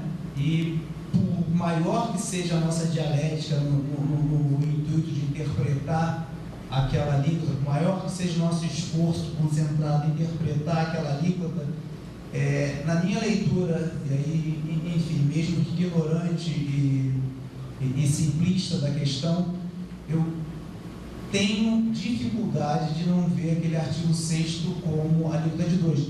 É lógico que a gente construiu em outro sentido, e que seria um embate judicial a comprovação dos 5%. Não estou falando da questão da uniprofissionalidade. Isso a gente tem ganhado nos tribunais, até porque os tribunais, eles são mais rigorosos na interpretação da uniprofissionalidade que o próprio município do Rio, que classifica até como limitada a uniprofissionalidade. Mas a questão da alíquota, poucos enfrentaram. E assim, mais uma vez, repito, na visão dessa pessoa, é difícil eu não olhar aquele artigo 6º ali dentro do item, sendo 6º, 3.720, o desenquadramento, eu acho difícil eu não olhar aquilo ali como 2%, mas enfim, é questão de interpretação, e cada um tem o direito à sua dentro do ordenamento jurídico. Basicamente é isso. Depois é Luiz Antônio, depois é Richard. Bom, eu peço desculpas por me meter em assunto que não é da minha casa, mas algumas coisinhas que me chamaram a atenção. Uma é a questão casuística, né? É tentar resolver um problema casual, um problema bem pontual, bem localizado, né? E aí fazer leis casuisticamente normalmente cria dificuldades. Nós começamos a criar dificuldades porque a gente deixa de observar uma série de outras coisas que podem estar, que deveriam ser observadas, né? Uma outra questão que me chama a atenção, tem um ex-secretário da Receita Federal, na época estávamos discutindo na Receita Federal, contra a vontade da Receita Federal, o governo estava discutindo uma proposta de transação tributária, uma lei geral de transações, que era uma tentativa de transferir para uma mesa de negociações. Vamos discutir aqui devedores e cobradores, governo e cobrador, e os devedores do outro lado, quanto que vamos negociar a dívida tributária, como se o Estado pudesse dispor, como se o governo pudesse dispor do tributo, né? E era uma excrescência tão grande aquela lei de transações que a gente saiu contra e fizemos toda uma mobilização, e essa lei está engavetada, não acabou, ainda existe, né? Uma proposta de criar a possibilidade de, depois de vencidas todas as etapas administrativas, para esses créditos considerados incobráveis, vamos sentar à mesa e vamos negociar. Mas um ex-secretário da Receita, ele trouxe uma figura muito interessante. Ele disse o seguinte: a arrecadação é como se fosse uma caixa d'água, né? Uma caixa d'água, e tem toda uma tubulação mandando água para lá. E o motor dessa tubulação que manda água é o fisco. Então o fisco trabalha para fazer com que aquela caixa d'água esteja permanentemente sendo abastecida. Só que o fisco trabalha seletivamente, e o trabalho do fisco não pode ser medido no foco que ele fiscalizou, mas sim na caixa d'água. Na caixa d'água. Então não é pelo retorno de cada auto de infração que que eu vou saber se o fisco é eficiente ou não. O fisco é eficiente quando a caixa d'água é suficiente, está cheia. Bom, quando vem uma lei de transações, ou quando vem propostas de refis, país é uma beleza, né? Eu acho que mudar o nome, nem é país, tinha que ser mães, de tão bom, né? Um financiamento assim de dívida a longuíssimo prazo. Mas quando vem propostas desse tipo, transações, exonerações, remissões, anistias, parcelamentos, o símbolo que isso reflete é fazer um furo no cano. Né? Quer dizer, eu vou precisar muito mais pressão aqui embaixo no motor para poder cobrir aquele vazamento. E aí eu vou fazendo um furo no cano. Daqui a pouco não tem mais motor. Não tem mais motor que segure o abastecimento da água lá naquela caixa d'água. Mais ou menos é essa figura que me parece assim, muito emblemática dessa situação toda. Né? O que eu vislumbro aqui nessa questão, por exemplo, dos benefícios é: uma coisa é dívida pública. Né? Nós temos vários instrumentos que estimulam a evasão. Vários, inúmeros. Né? Podemos até chegar ao cúmulo de achar que a carga tributária alta seria também um estímulo à evasão. Eu não vou por aí. Mas tem várias situações. Brechas legais é o maior deles. Brechas legais. Quando a lei não é suficientemente clara, ela abre espaço para inúmeras interpretações. A escolha política é: vamos esclarecer a lei para que não deixe a brecha. Só que a escolha política ela vai seguir para um lado ou para o outro.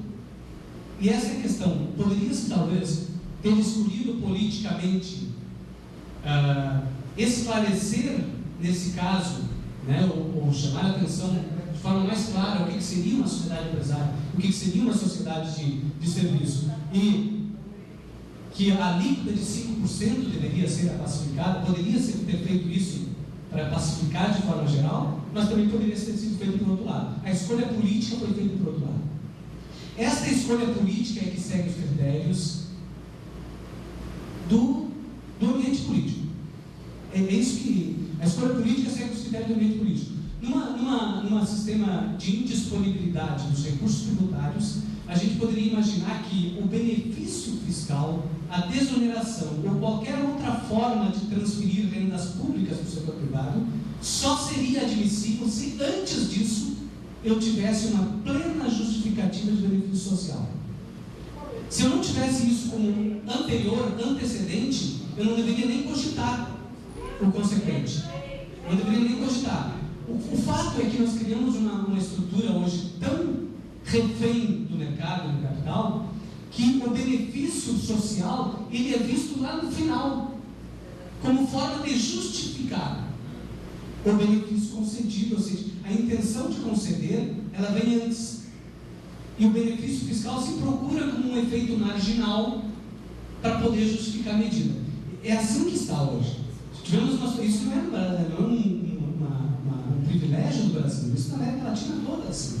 Né? Chegou uma situação em que se perguntou para uma multinacional por que eles, com todo o potencial que eles tinham, indústria internacional, estavam ali gozando daquele benefício fiscal naquele país tão pobre. E aí o empresário disse: mas eu não pedi nada. Não pedi nada, me deram. Eu fui lá e me deram. Quer dizer, o empresário disse que não tinha pedido aquele benefício, mas é tipo assim, a cartilha está pronta. A cartilha já está pronta. Quer instalar? Está aqui o pacote. Né? Quer instalar o serviço naquele lugar? Está aqui o pacote do benefício, já está pronto. Né? Mas de qualquer forma, claro que eu não estou dizendo que isso aqui está acontecendo no Rio de Janeiro, longe de mim, até porque eu não conheço a realidade. Né? Mas o que eu vejo é: nós tínhamos que fazer uma grande discussão com a sociedade sobre benefícios fiscais e desonerações. Uma grande. Não com o setor. Claro que os setores são importantes. Os setores interessados são parte da sociedade e são importantes. Mas tão ou mais importantes que esses setores são todos os beneficiários dos serviços públicos que precisam ser ouvidos. Quando o governo federal desonera COFINS e PIS, nunca se pergunta para a população da linha branca, vamos desonerar o PIS, COFINS da linha branca, ninguém pergunta para a sociedade se eles querem trocar saúde por geladeira. Que é essa a escolha que está sendo feita.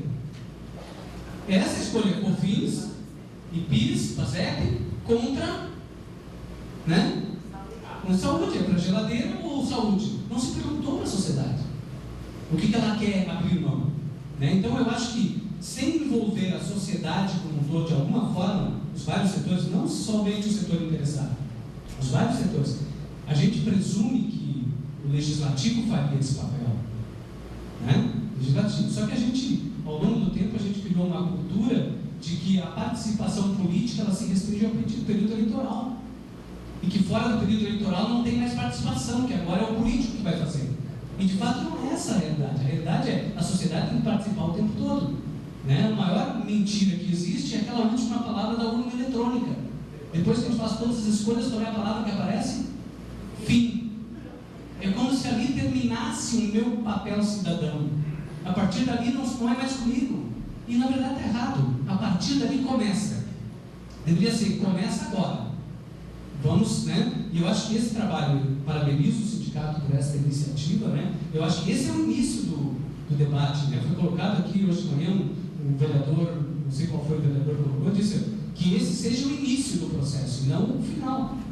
Eu acho que é muito importante que eu ouvir todas as partes, não só os auditores, os especialistas na matéria, mas ouvir de alguma forma a sociedade também, trazer a sociedade para esse debate. A audiência pública seria fundamental para essa discussão. Obrigado.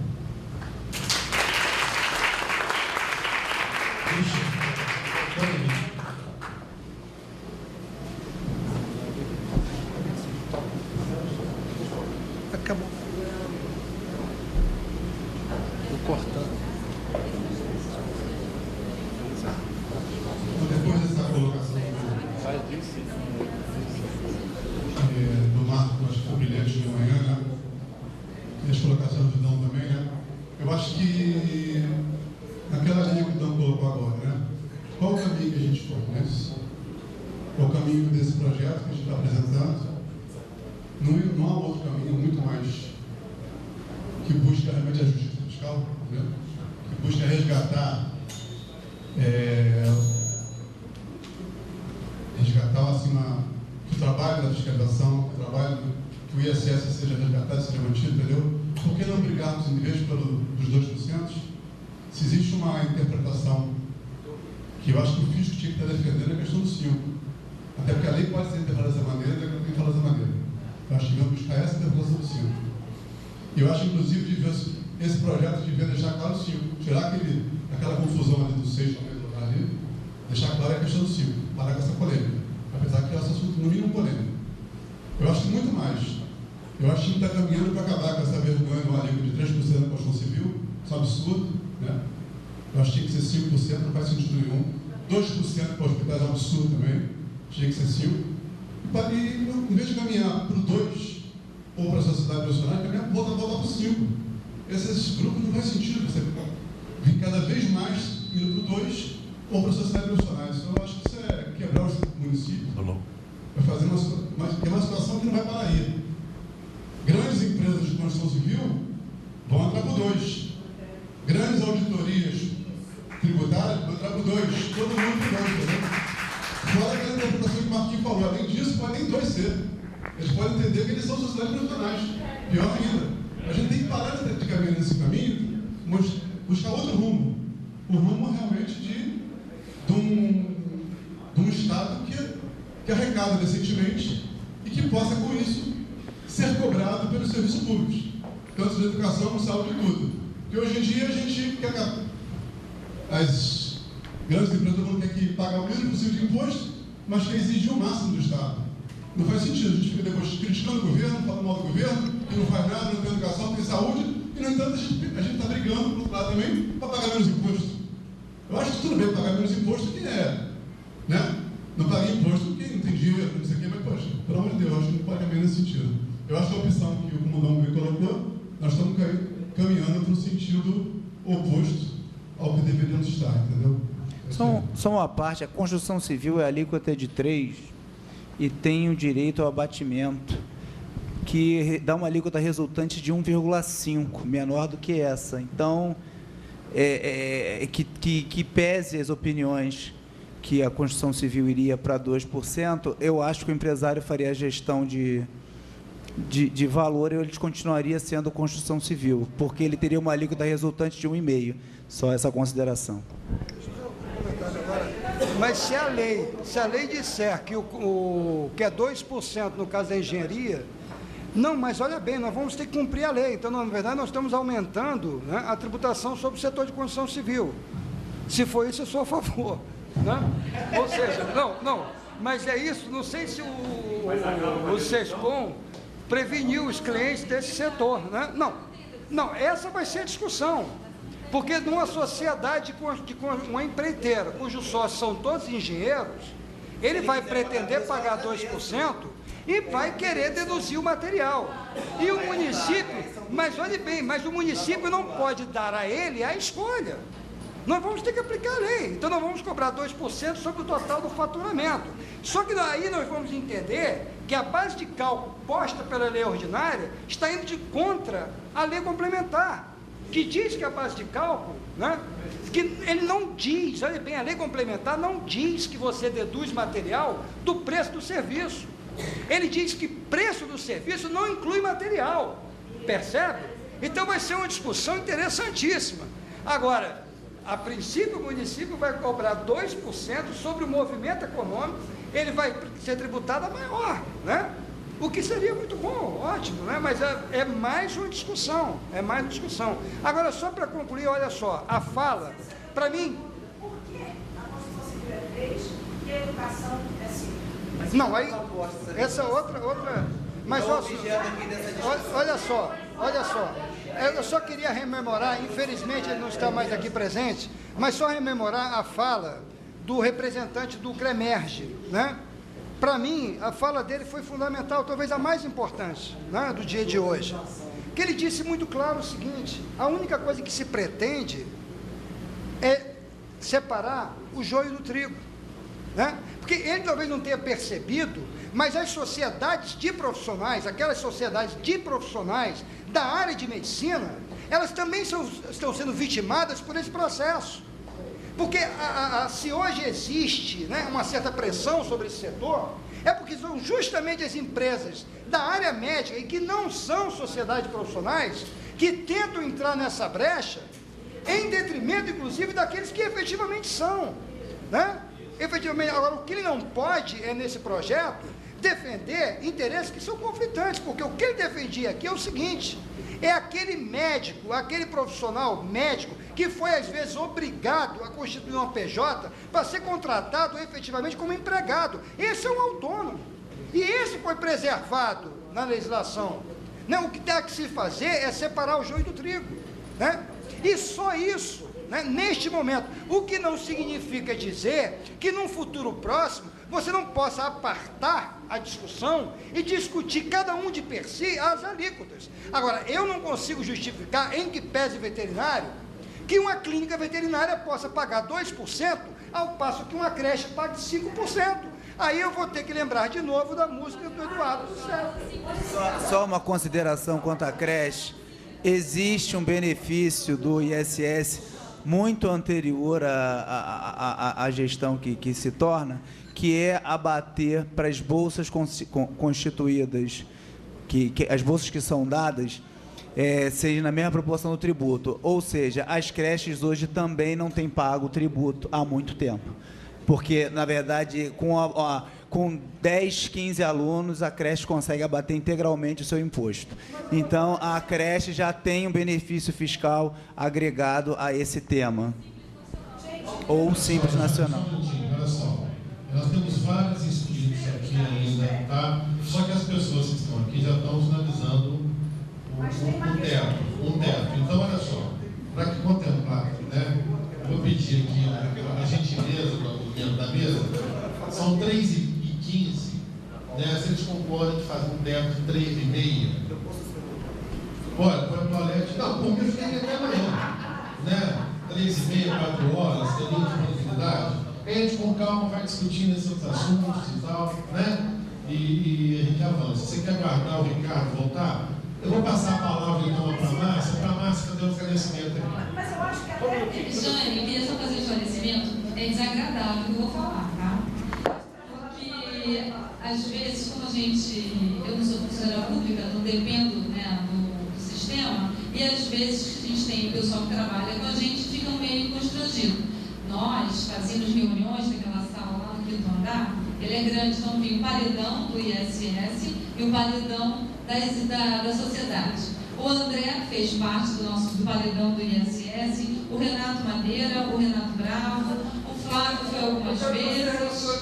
Não, o Calvé que é da... Não, estou falando isso porque eu, particularmente, achava, e teve uma vez que vários diretores foram, o Manuel teve uma vez lá, uma vez, mas assim, isso não era um assunto. Gente, eu não estou fazendo polêmica, eu só quero dizer para vocês que foi surpresa eu chegar aqui e saber que vocês não sabiam de nada. Então, eu não sabia que vocês não sabiam de nada, porque tinham muitas pessoas da Fazenda com a gente, e era dando pancada.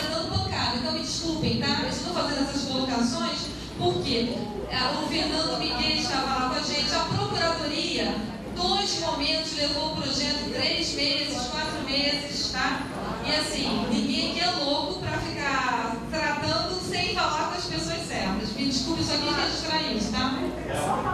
Só um instantinho. Até importante, porque a Márcia falou aqui no meio que me confidenciou o seguinte aqui. Pô, que pena que nós não fizemos essa discussão no sindicato antes. Né? Então, eu acho que isso é um momento, é uma oportunidade para demonstrar que, na verdade, o que nós queremos, e que o Leomar, inclusive, levantou, por favor, André, que o Leomar levantou aqui, e eu gostaria até, mais adiante, eu vou colocar e depois volto a falar do assunto, é que até em função do que disse a Márcia conosco aqui, do que disse o Leomar, né, que nós tentássemos até, de certa forma, que o subsecretário, o SESCOM, o CREMERGE, os vereadores, né, retirassem essa urgência que está o projeto, tentássemos construir com as bancadas lá, com o vereador, uma audiência pública, alargar essa discussão, até para que, como você falou, né, vamos participar, trazer o corpo dos fiscais, membros da sociedade,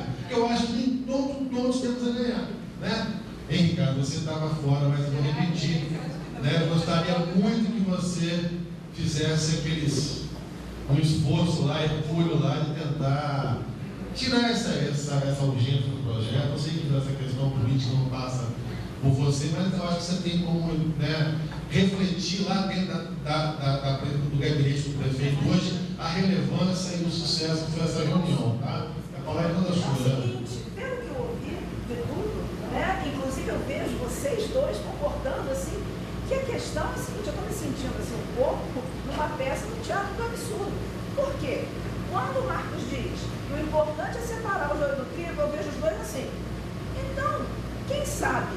Não, os dois representantes... com o Marco não, eu digo não. Essa questão exatamente de separar o joio do trigo seria muito importante, porque os vereadores querem separar o joio do trigo, o escopo dessa reunião é separar o joio do trigo, e eu vejo os representantes beneficiários da lei, claro que estão querendo botar muito mais beneficiários do que devia, e os prejudicados são vocês entenderam isso perfeitamente quando foi colocado. Então, assim, o que a gente está discutindo? Segue o projeto e vamos separar o joio do trigo. É simples como isso.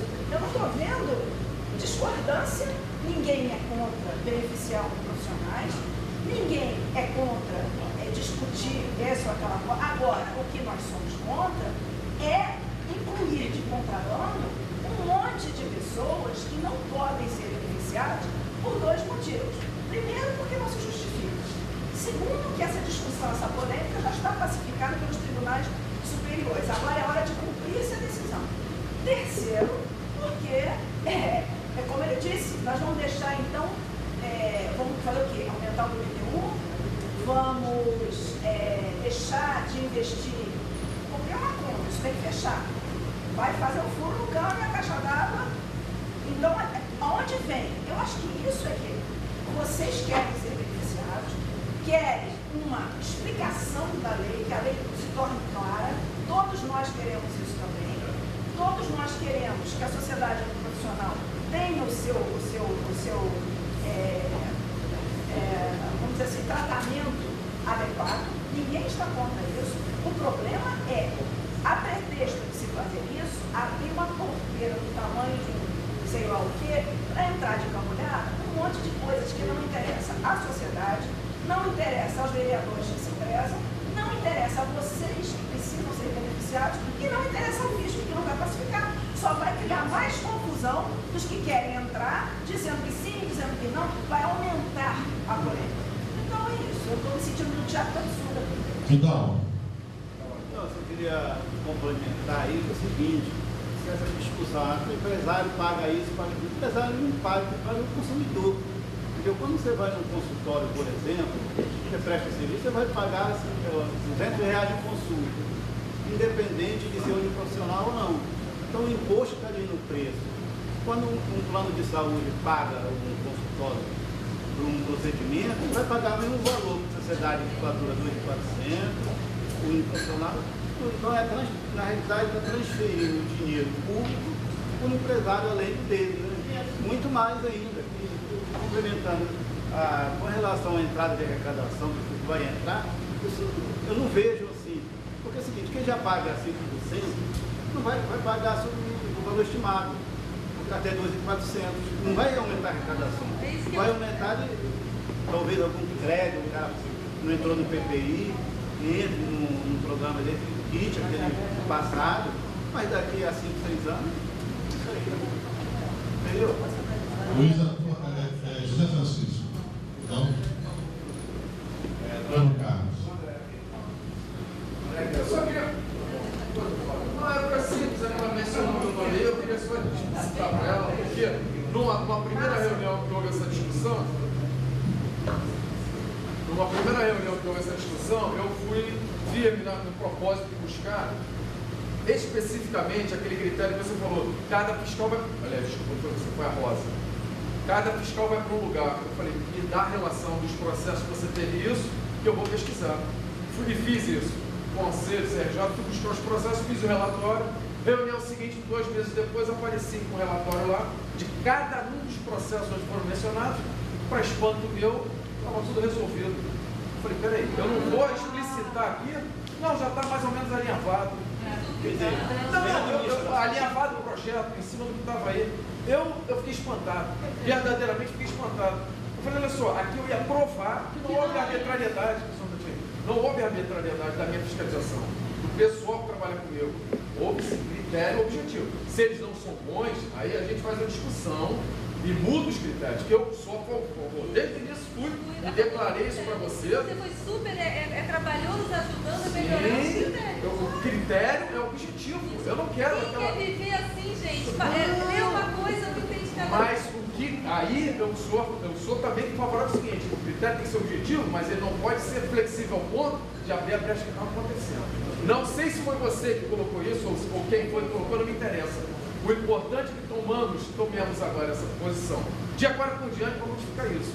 Isso não pode ficar... Como o exemplo do André, que trabalhou nesse movimento, me desculpem, a impressão que dá é que vocês não leram o projeto. Mas não na integralidade. Gente, eu não li na integralidade. Porque eu estou falando, gente, ele não mistura. Quando você fala isso, ele não mistura. Tanto que quando a gente foi justificar na Câmara dos Vereadores, vocês não sabem, no pré-médico, quando eu fui justificar, uma pessoa sentada me distratou e falou assim, você ficou sentada em cima do projeto e agora os laboratórios não entram.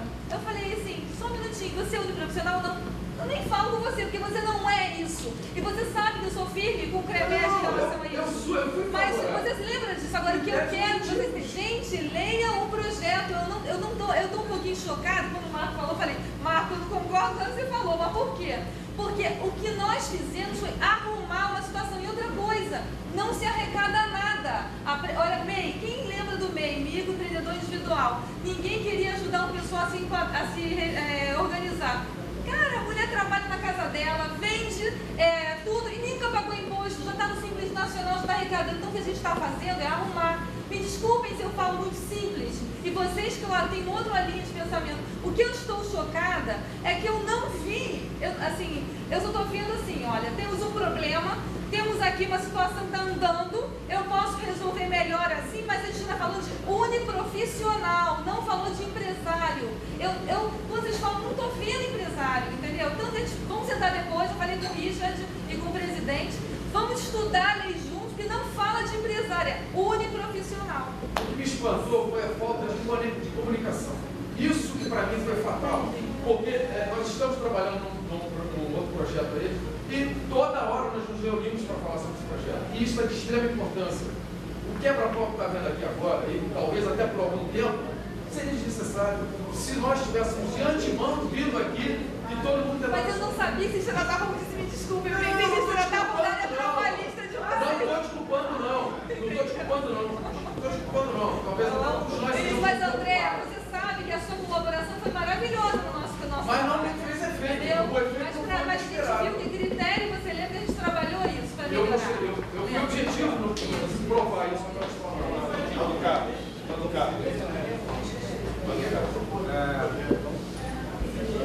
Vamos lá. Obrigado. Por favor. 3 coisas que eu ouvi. Uma, separar o joio do trigo. Aí eu fiz assim, cara, todo mundo quer separar o joio do trigo. Eu não inovei nada. São um desejo universal. Não quer separar o joio do trigo. Separar as empresas que têm características puramente uniprofissionais e elas estão claramente definidas. Do resto, o resto não está claramente definido, mas é como já estava na lei federal e a medida também poderia ser diferente, mudar a lei federal. Então, você não é um profissional, cai na regra geral. A regra geral é o quê? 2% que está ali no quadro.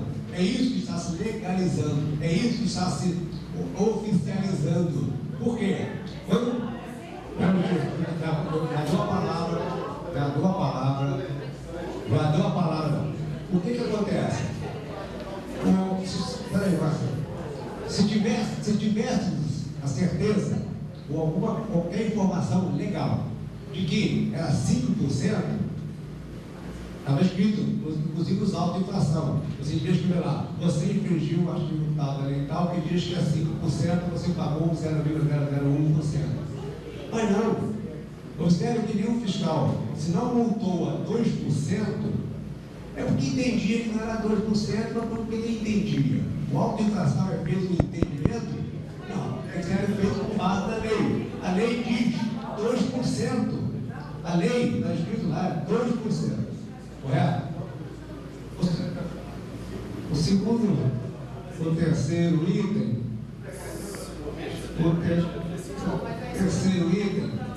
é o seguinte, é o termo buraco no cano. Não está se fazendo buraco no cano, porque esse líquido não está na caixa d'água.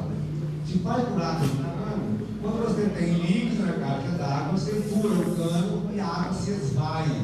Nesse caso, não tem água lá em cima.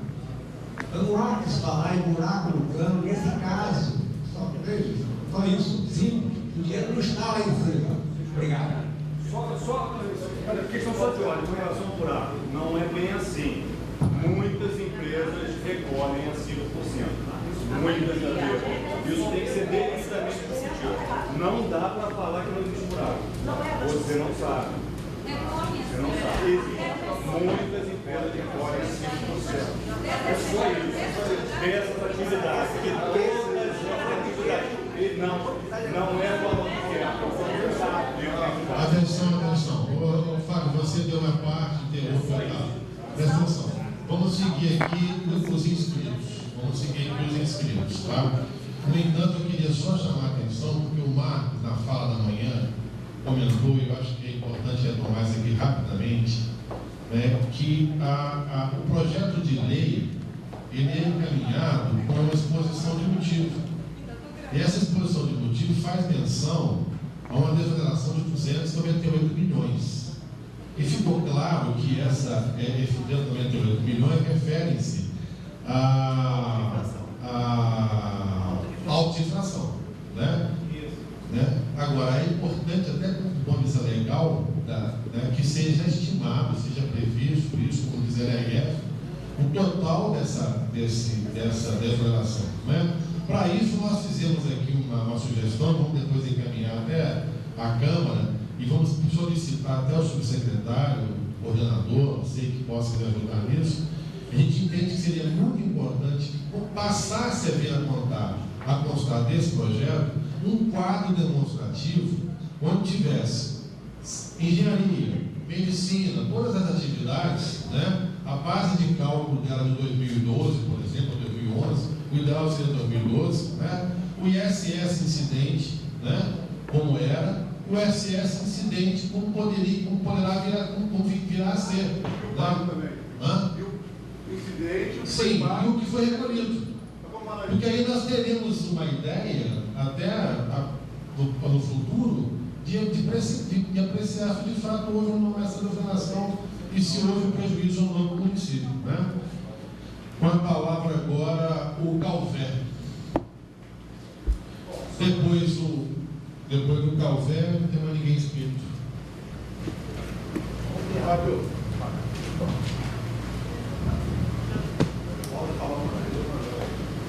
Gente, boa tarde. Vamos lá, só para fazer um breve histórico aqui, pontuar algumas coisas. Eu ouvi de manhã, ouvi agora uma parte, peço desculpa ter me ausentado, mas eu tive que participar de uma outra reunião. Eu participei de quase todas as reuniões que foram feitas lá no SUBTF, aqui de Ricardo. Em várias delas havia gerente presente, estava também assessores da coordenadoria, e realmente a gente teve um embate grande em alguns pontos, porque é óbvio, houve a demanda das entidades junto ao prefeito. O prefeito nos deu a ordem para sentar para discutir um possível projeto de lei. Obviamente, como faz parte do jogo, é legítimo, como o Marcos Vinícius falou de manhã, as entidades vieram com uma proposta bem mais ousada que essa.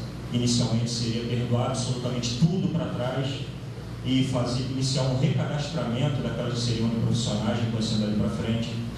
E nós nos batemos contra isso desde o início. Em diversos momentos em que o Miguel e a equipe dele preparavam uma minuta, eu repassei essa minuta para todos os gerentes. Então os gerentes estavam cientes, em alguns momentos eu também reuni os gerentes para explicar mais ou menos como é que estava acontecendo a evolução dos debates. E acho que realmente, se houve alguma falha de comunicação, houve uma falha de comunicação de expor isso, pulverizar mais. Então faço minha culpa nessa história também. Mas tem um outro problema que, na verdade, eu acho que foi mais grave, que atrapalhou tudo. Esse projeto, ele foi, quase todas essas reuniões, elas aconteceram até o ano passado, posso até estar comentando algum equívoco, mas elas foram discutidas mais ou menos na mesma época que estava elaborando o projeto do PPI. Tanto que foi levado inicialmente para o prefeito um pacote de legislações, Ricardo pode me corrigir, mas se não me engano tinha a lei do TDI, tinha a lei de PPU, tinha o PPI, tinha as uniprofissionais, tinha uma lei tratando de cartórios. E em determinado momento o prefeito elegeu só o PPI, falou que não ia tratar das outras naquele momento, o PPI foi adiante. Nesse meio tempo saiu o PPI, eu fui procurado por alguns fiscais da UNB, me pediram uma reunião, reuni com os fiscais da UNB, onde eles pontuaram algumas questões que deveriam ser contempladas nessa lei de profissionais. Uma delas, eu acho que a mais grave, a mais importante de todas, era a questão das clínicas que se beneficiavam da redução da base de cálculo do presumido, alegando ser sociedades empresárias e que ainda assim, se tivesse abaixo da faixa de 2.400, poderiam se beneficiar desse recolhimento equiparado ao uniprofissional. Pontuaram também a questão de que essas mesmas clínicas seriam mais problemáticas, vetar que elas pudessem se enquadrar como equiparadas se os sócios tivessem alvará de autônomo no mesmo endereço. Por quê? Ela faria um planejamento tributário para nunca ultrapassar a faixa. Que normalmente, para ela estivesse chegando perto dos 2.400, ela passaria, o sócio daria RPA, não daria nota fiscal e não atingiria o montante. Eu imediatamente, com essas informações, eu desci a consulta, expus esses dois pontos, falei que isso precisava ser integrado ao projeto.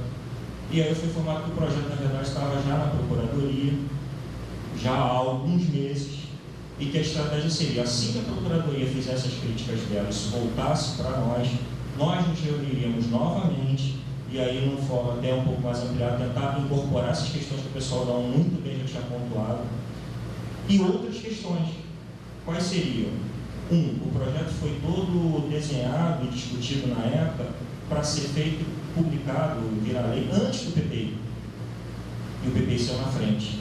Então precisava se fazer uma consideração nisso. Outro ponto, está muito adiantado no Congresso Nacional a questão da alteração da legislação do Simples Nacional, de forma a permitir que essas sociedades, atividades ditas intelectuais, possam aderir ao Simples Nacional. Hoje só os contadores podem. E aí uma coisa que eu coloquei, a minha posição é o seguinte: se no momento que eles puderem entrar no Simples, eu entendo que não há mais razão nenhuma para ter essa situação da equiparada. Então, ou ele é uniprofissional, ou ele vai para o Simples.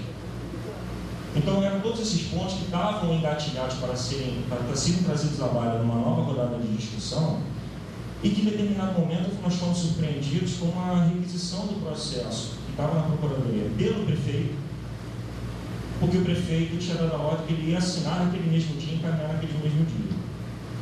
Fernando Miguel nem estava com o projeto ainda, mas a Procuradoria Nova de Caixa fez uma crítica muito superficial. Na verdade, se eu não me engano, criticou a emenda do projeto, algo assim, nada de conteúdo. E o Fernando Miguel passou, então, por ordem expressa do prefeito, ele mandou o arquivo para o secretário de Fazenda, para o procurador-geral, para o chefe de gabinete do prefeito. E me copiou, alertando também para essas pessoas que não houve tempo, tendo visto o tempo que o processo foi parado na Procuradoria, para que fossem apreciados os novos pontos levantados pela Coordenadoria do ISS. Isso foi alertado. Eu fui copiado no e-mail e, com autorização do subsecretário, eu também mandei o e-mail em cima do dele para o Procurador-Geral, secretário de Fazenda, chefe de gabinete do prefeito, pontuando todas essas questões. Ou seja, eram questões que ainda precisavam ser trazidas à baila, serem novamente discutidas, e seria ótimo que fosse um fórum como esse. Mas o que aconteceu, e acho que o grande problema dessa história foi o projeto estava parado na Procuradoria, já haviam questões que haviam sido levantadas que precisavam ser novamente debatidas, e num determinado momento esse processo foi direto para a Câmara. Então acho que esse é o grande problema da questão. Faltou uma nova rodada de discussões com algumas pontuações e, claro, talvez ampliar mais o fórum para o debate. Obrigado.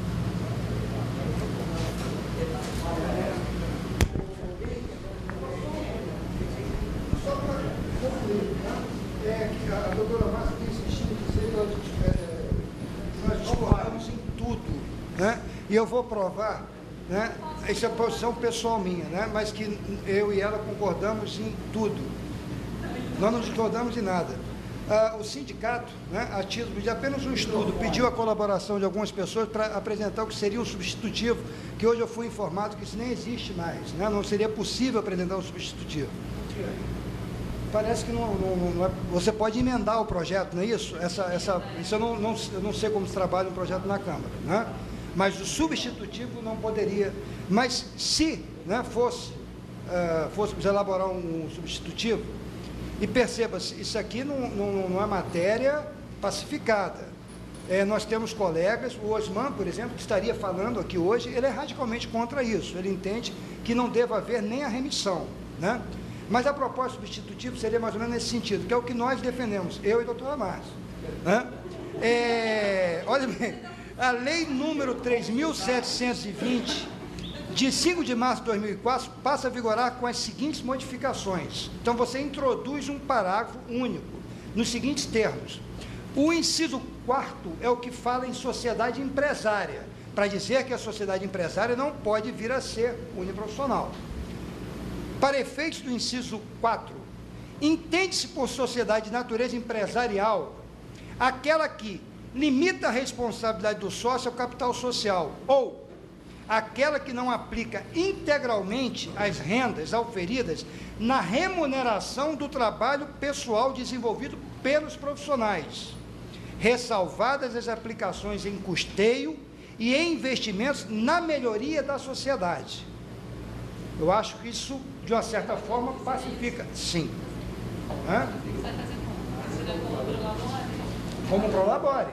Aí vai pagar mais imposto de renda. Não, ele vai retirar como prolabore e vai pagar mais imposto de renda. Não, correto? Então, olha bem. Quanto à remissão, ele trata a remissão, muda muito pouco do que está tratado. A remissão é essa que está posta no projeto, só que ele faz uma ressalva, né? A remissão referida nos artigos 3º e 5º, nós temos o sentido da lei, ponto. 2, alcançarão apenas as sociedades que comprovem regularidade quanto aos créditos de ISS não alcançados pelo benefício. Ou seja, eu fui cientificado em 2011, né, de um processo de consulta, de 2011 para trás, remetido, desde que 2011 para frente eu regularize. Ponto. Isso significa incremento em dinheiro que vai entrar no município, tá? 3, beneficiará apenas aqueles que, antes da publicação desta lei, inadvertidamente recolhiam o imposto na forma preconizada para as sociedades de profissionais, para evitar que aquele que jamais pagou ISS e sabia que não era uniprofissional, entra com corra, eu sou profissional e vou ter direito à remissão. Então, nesse sentido, tenho certeza que nós, doutora Márcia, concordamos. O nosso município ele tem que melhorar e depende de vocês. Muito obrigada pela participação. Eu deixei registrado bem claro que eu não concordo com o Marco e quero muito que o sindicato nos convoque para uma reunião. Eu já falei com o Richard, porque eu sou uma mulher que eu tenho convicção e eu trabalho no mundo real há 26 anos e eu gostaria muito que a gente falasse com vocês. Muito obrigada, tá? Bom, olha, a gente está chegando no nosso teto. Não, eu represento os símbolos. Bom, eu quero fazer algumas observações aqui antes de encerrar. Bom, até respondendo a colega sindicalista também, nós também funcionamos no mundo real. Funcionamos. Não, no real. A gente funciona no mundo real. E, até aproveitando as palavras do Calvé aí, eu tenho conhecimento de que vários projetos visando, até me passaram isso, das 29 leis aprovadas no período, 18 versavam sobre desonerações tributadas. Sem entrar no mérito de cada uma delas, constatamos que 62% da produção legislativa em matéria de leis tributárias foi no sentido de conceder remissões, anistias, isenções e reduções de alíquotas. E o que está nos preocupando é que esse trem continua andando. É um trem grande. E você, de certa maneira, não só enquanto fiscal, mas como membro da administração, você coloca seu espanto em não ver discutido os pontos de vista da própria administração. Quer dizer, vira uma figura retórica a questão da discussão com o fisco, só para lhe responder.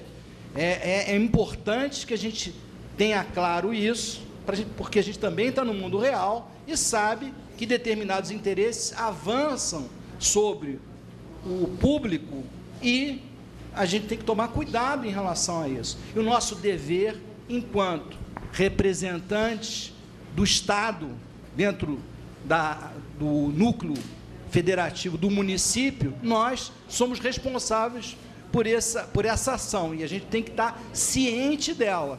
E você coloca isso, e a gente tem que saber que no mundo real a gente deve lutar por isso e permanecer nisso, e eu fico muito satisfeito de nós termos avançado nesse sentido, e que esse seminário seja um marco na possibilidade desse diálogo e que a gente torne isso claro para quem quer justamente tornar as nossas ações reais em fantasia. Elas não são fantasia. É isso. Eu não sei se todo mundo já está cansado, se alguém quer se... Podemos então encerrar? Então, muito obrigado pela presença de todos. Tchau, tchau.